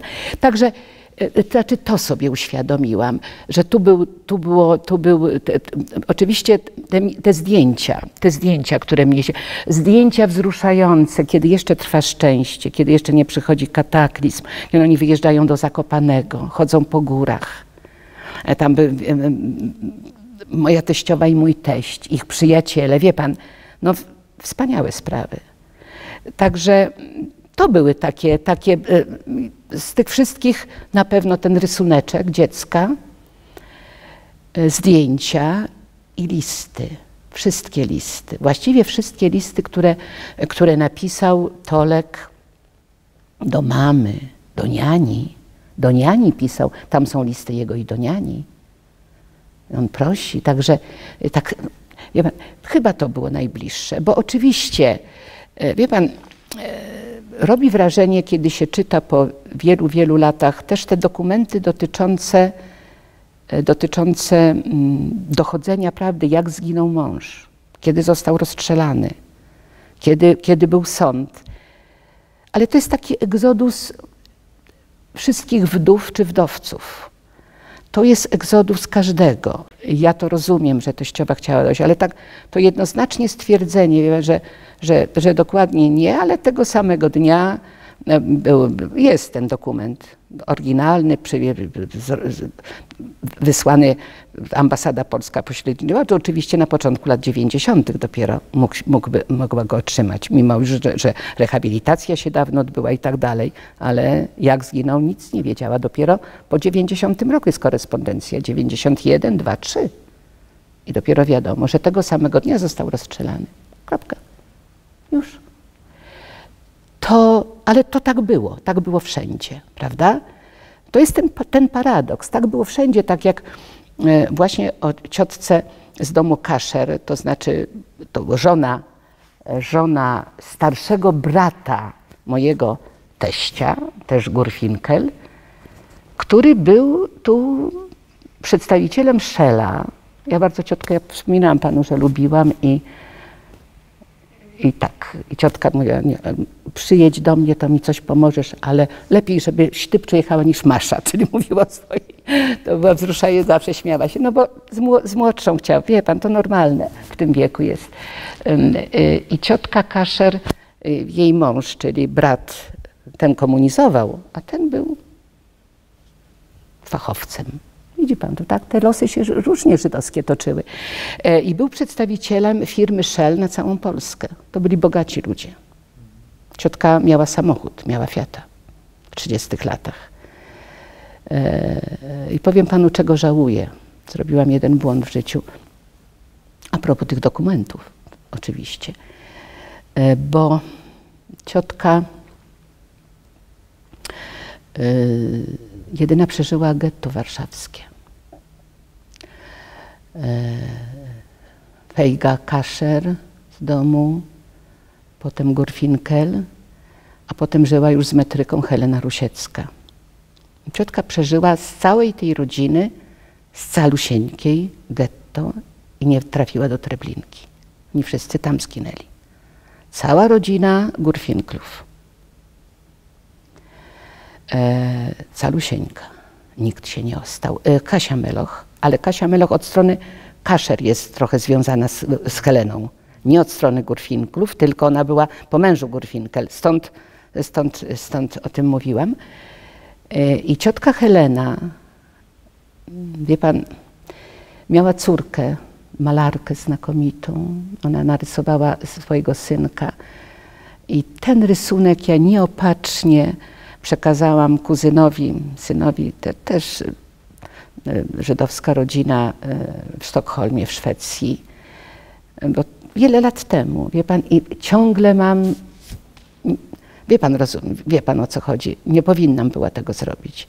To był błąd, bo to pozostało po ciotce Helenie i jedyne co myśmy z Maszą to ten rysunek wzięły, tak, wie pan, to tak na marginesie.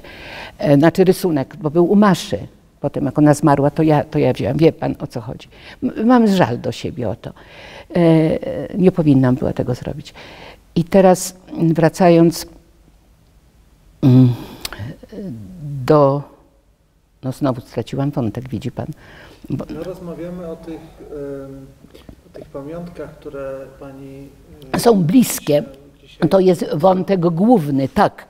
Bo ja chciałem jeszcze zapytać, no kiedy,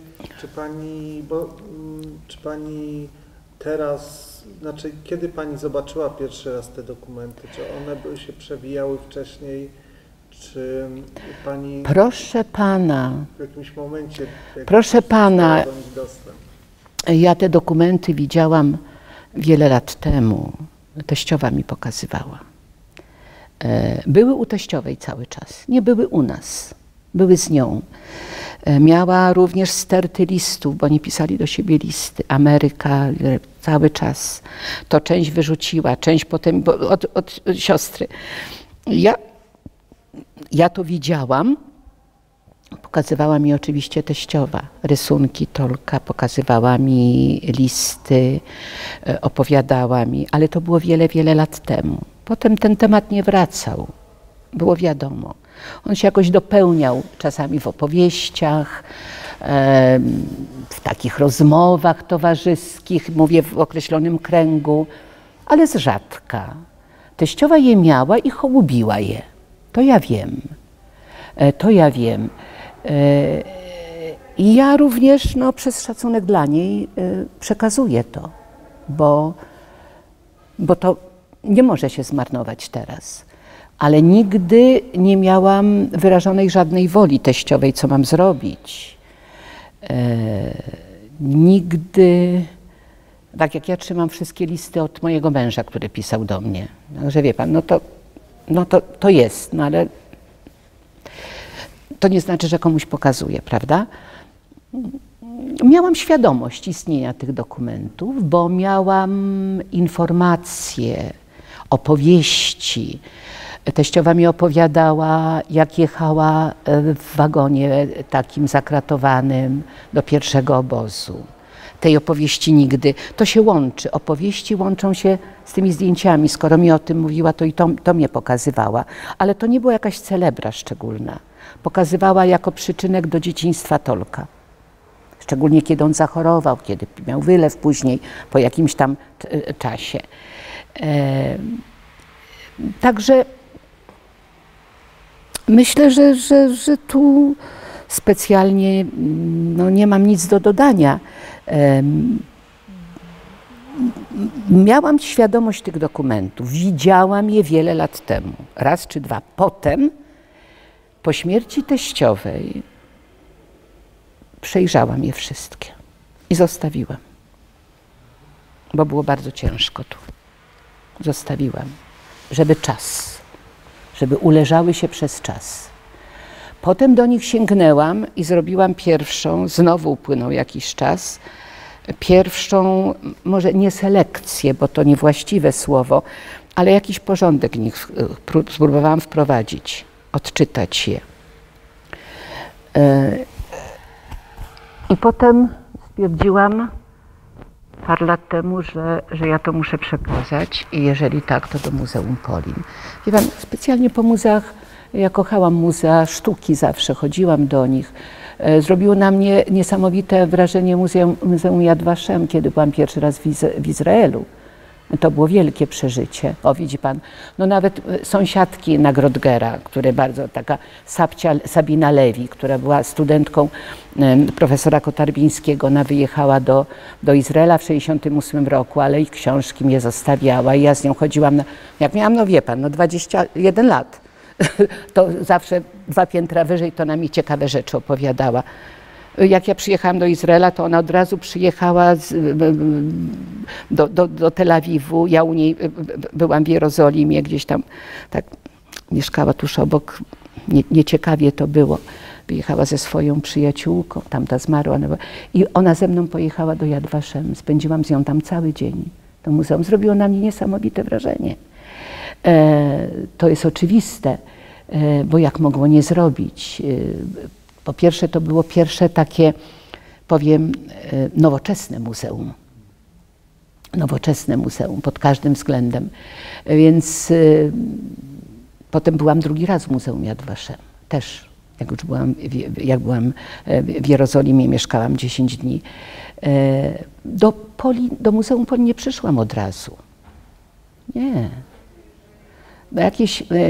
Jakieś filmy byłam, to z Inką. Odsuwałam to od siebie. Czy pan wie, że ja, mieszkanka Woli, znam świetnie te okolice i tam pracowałam obok, potem przy Towarowej, się Gałczyński urodził na Towarowej. I proszę pana, czy pan wie, że ja, córka żołnierza Armii Krajowej, który to wszystkie były dokumenty, one zostały w tym jego kole, bo ojciec się dopiero przyznał w 70 którymś roku. Wstąpił, bo taki miał zerowy brak zaufania do komunistów, widzi pan, a stolkiem się, widzi pan, jakie to jest życie. To ja nie byłam w Muzeum Powstania Warszawskiego. Nie. Ja to wszystko znam. Ja to widziałam. I odsuwam. Naprawdę. To nie jest tak.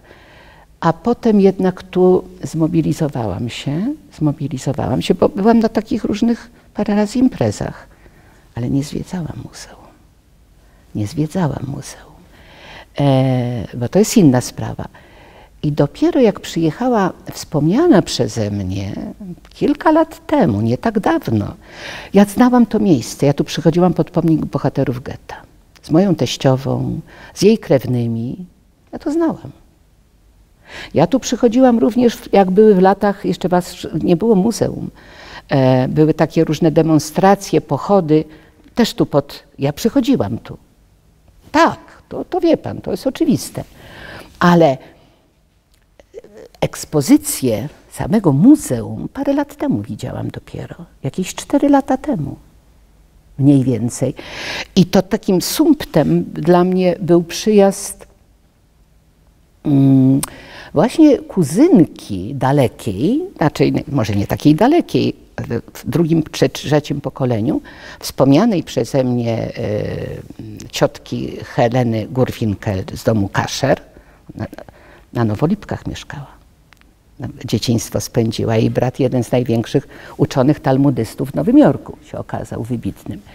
Bardzo ciekawa to była rodzina Kasherów. I wie pan, i jak przyjechała ta kuzynka tu do mnie, notabene ze strony już swojej matki, a to była siostrzenica dla Heleny, jej matka, ze strony Sacharowa, żona brata tegoż Sacharowa, to była rodzina prawosławna, która tam było 3 czy 4 braci i siostry 2. To ja to znam tę historię.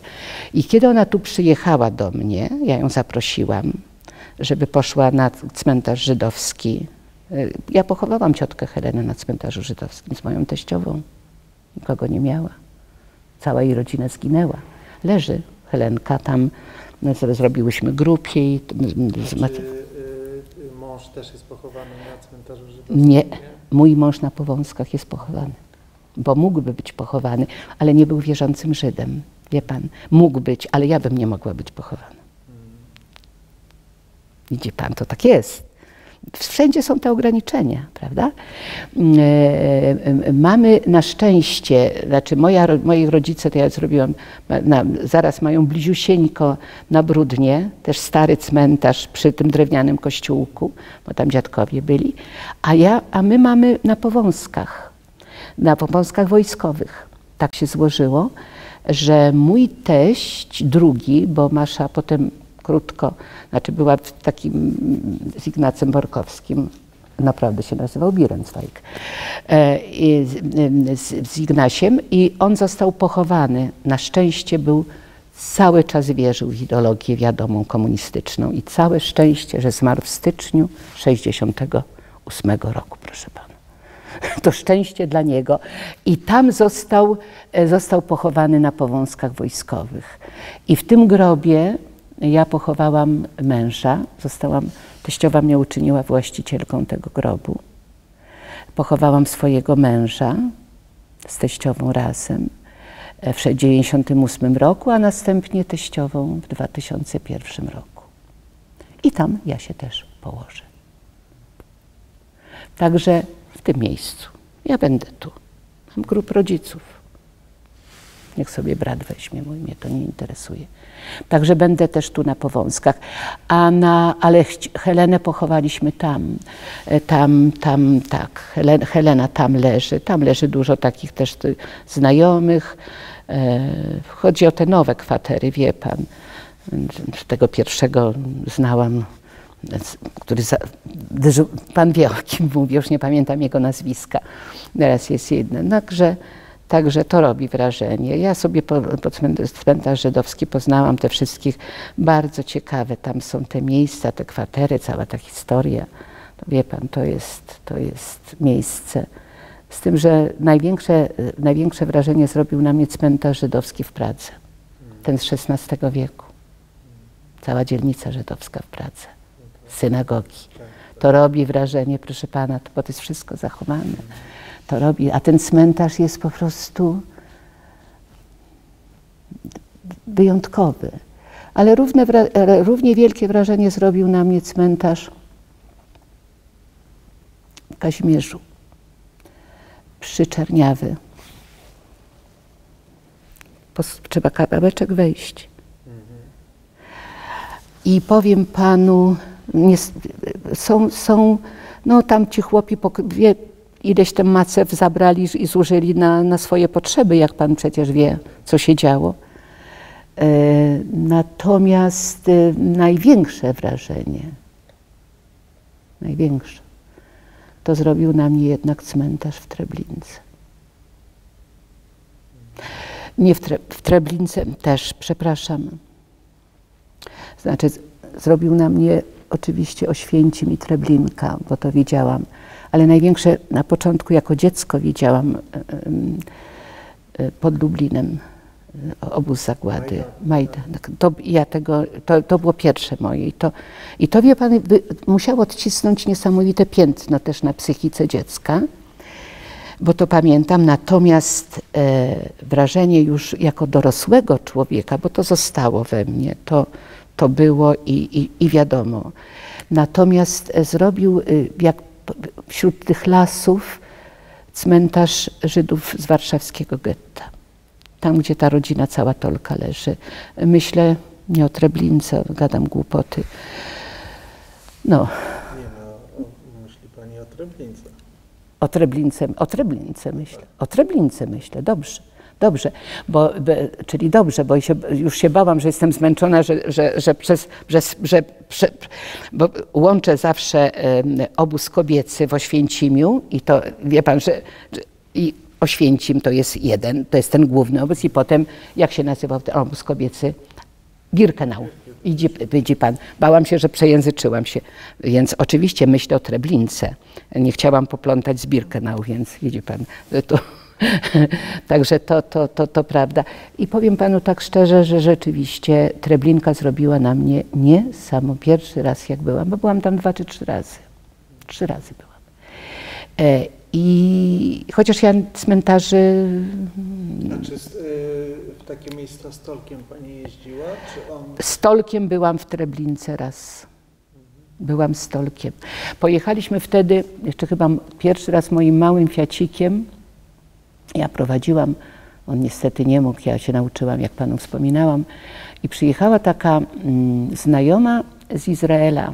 Była moja teściowa, ona, bo tu przebywała tam krótko w Polsce i myśmy zrobili tę wyprawę do Treblinki. I Tolek tam wtedy był. Byliśmy razem, pierwszy raz. To było wiele lat temu oczywiście. I to zrobiło na mnie ogromne wrażenie. Ogromne wrażenie zrobiło miejsce. Zrobiło, wtedy człowiek sobie uświadamia wszystko. Skalę, dlaczego to miejsce zostało wybrane, a nie inne. Wśród tych pól, prawda? Wśród tych lasów, właściwie nie pól, a lasów, zieleni, rampa. I te wszystkie macewy kamienie, sposób ich ułożenia. I kiedy pan człowiek sobie wtedy uświadamia, tak jak Treblinka pokazuje to, że liczby mówią. Tu liczby przemówiły. Przemówiła ogrom ofiar i uczynienie naprawdę fabryki śmierci. Czystej fabryki śmierci. Nic więcej. Auschwitz był obozem pracy. Był fabryką śmierci i był obozem pracy. To jest ta różnica.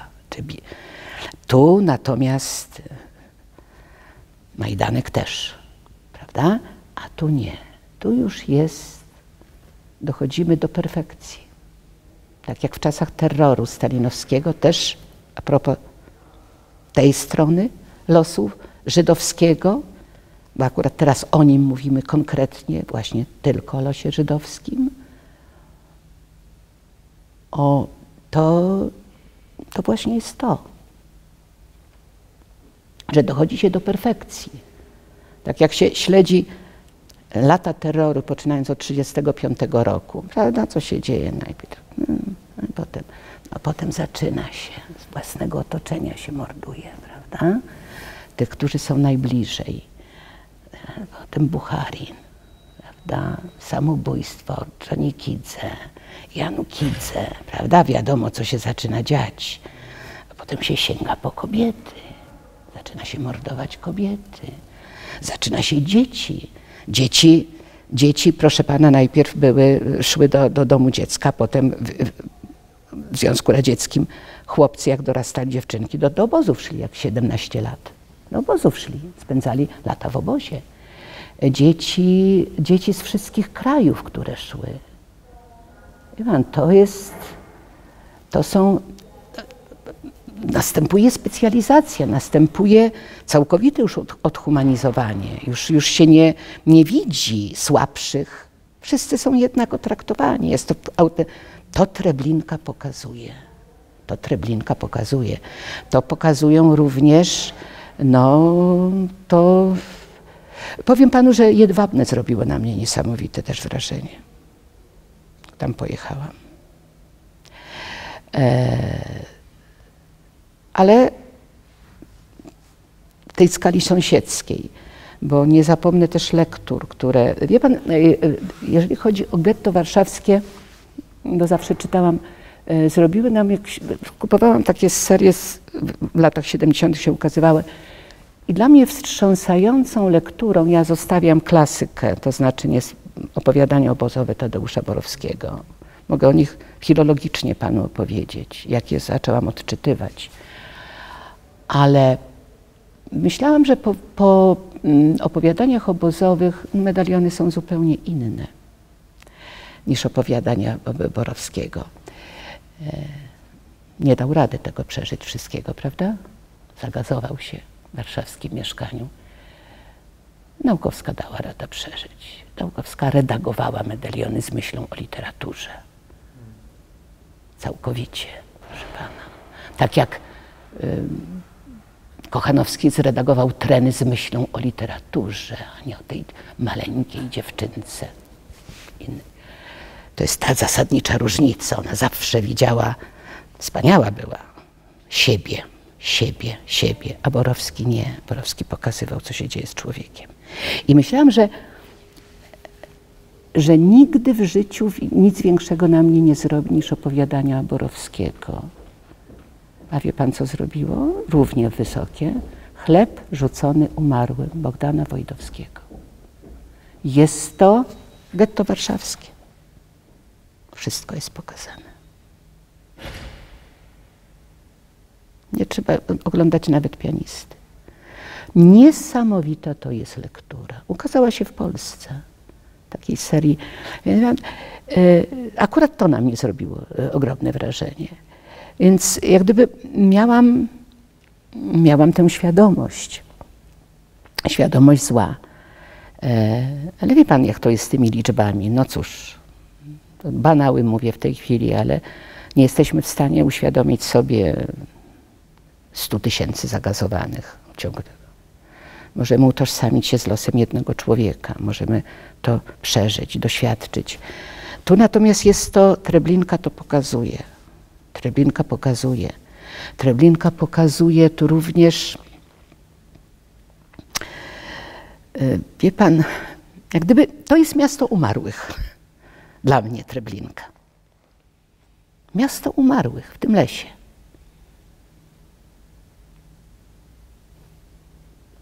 Nic się nie działo. Chłopi sobie obok pracowali, prawda? Nic się nie działo. Doili krowy. Oto tak jest.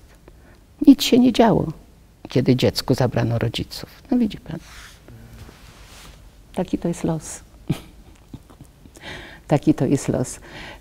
Więc dużo rzeczy na mnie zrobiło wrażenie. Jakkolwiek nie lubię chodzić po cmentarzach. Jeżeli to jest, tak jak pan widzi, muzeum, tak. Ale to też wszystko zależy w którymś momencie i jak. No przecież nie w Żichu bywam od czasu do czasu na różnych spotkaniach, jak najbardziej, ale jednak Polin. Całkowicie Polin. I myślę, panie Józefie, że te materiały trafiają do właściwego miejsca, że załącznik do nich, jakim będzie mieszkanie, okaże się użyteczny. Taka jest moja nadzieja dla Muzeum Polin, dla naukowców, dla ludzi związanych z kulturą żydowską, z kulturą polską, na spleceniu tych kultur, prawda, na tym styku, bo przecież o ten styk chodzi. Że będzie to również to, co już panu mówiłam, na zakończenie podkreślam, mój protest przeciwko antysemityzmowi, który ciągle jest. Niestety. Wszystkie izmy są ciągle i wszystkie ożywają. I my o tym wiemy. W różnych poczwarkach i w różnych wariantach. I to jest przeciwko temu. I to jest i polskie, i żydowskie. I tu się zgodzimy. I rosyjskie też. Dziękuję, że pan mnie wysłuchał. Dziękuję za rozmowę. Dziękuję pięknie.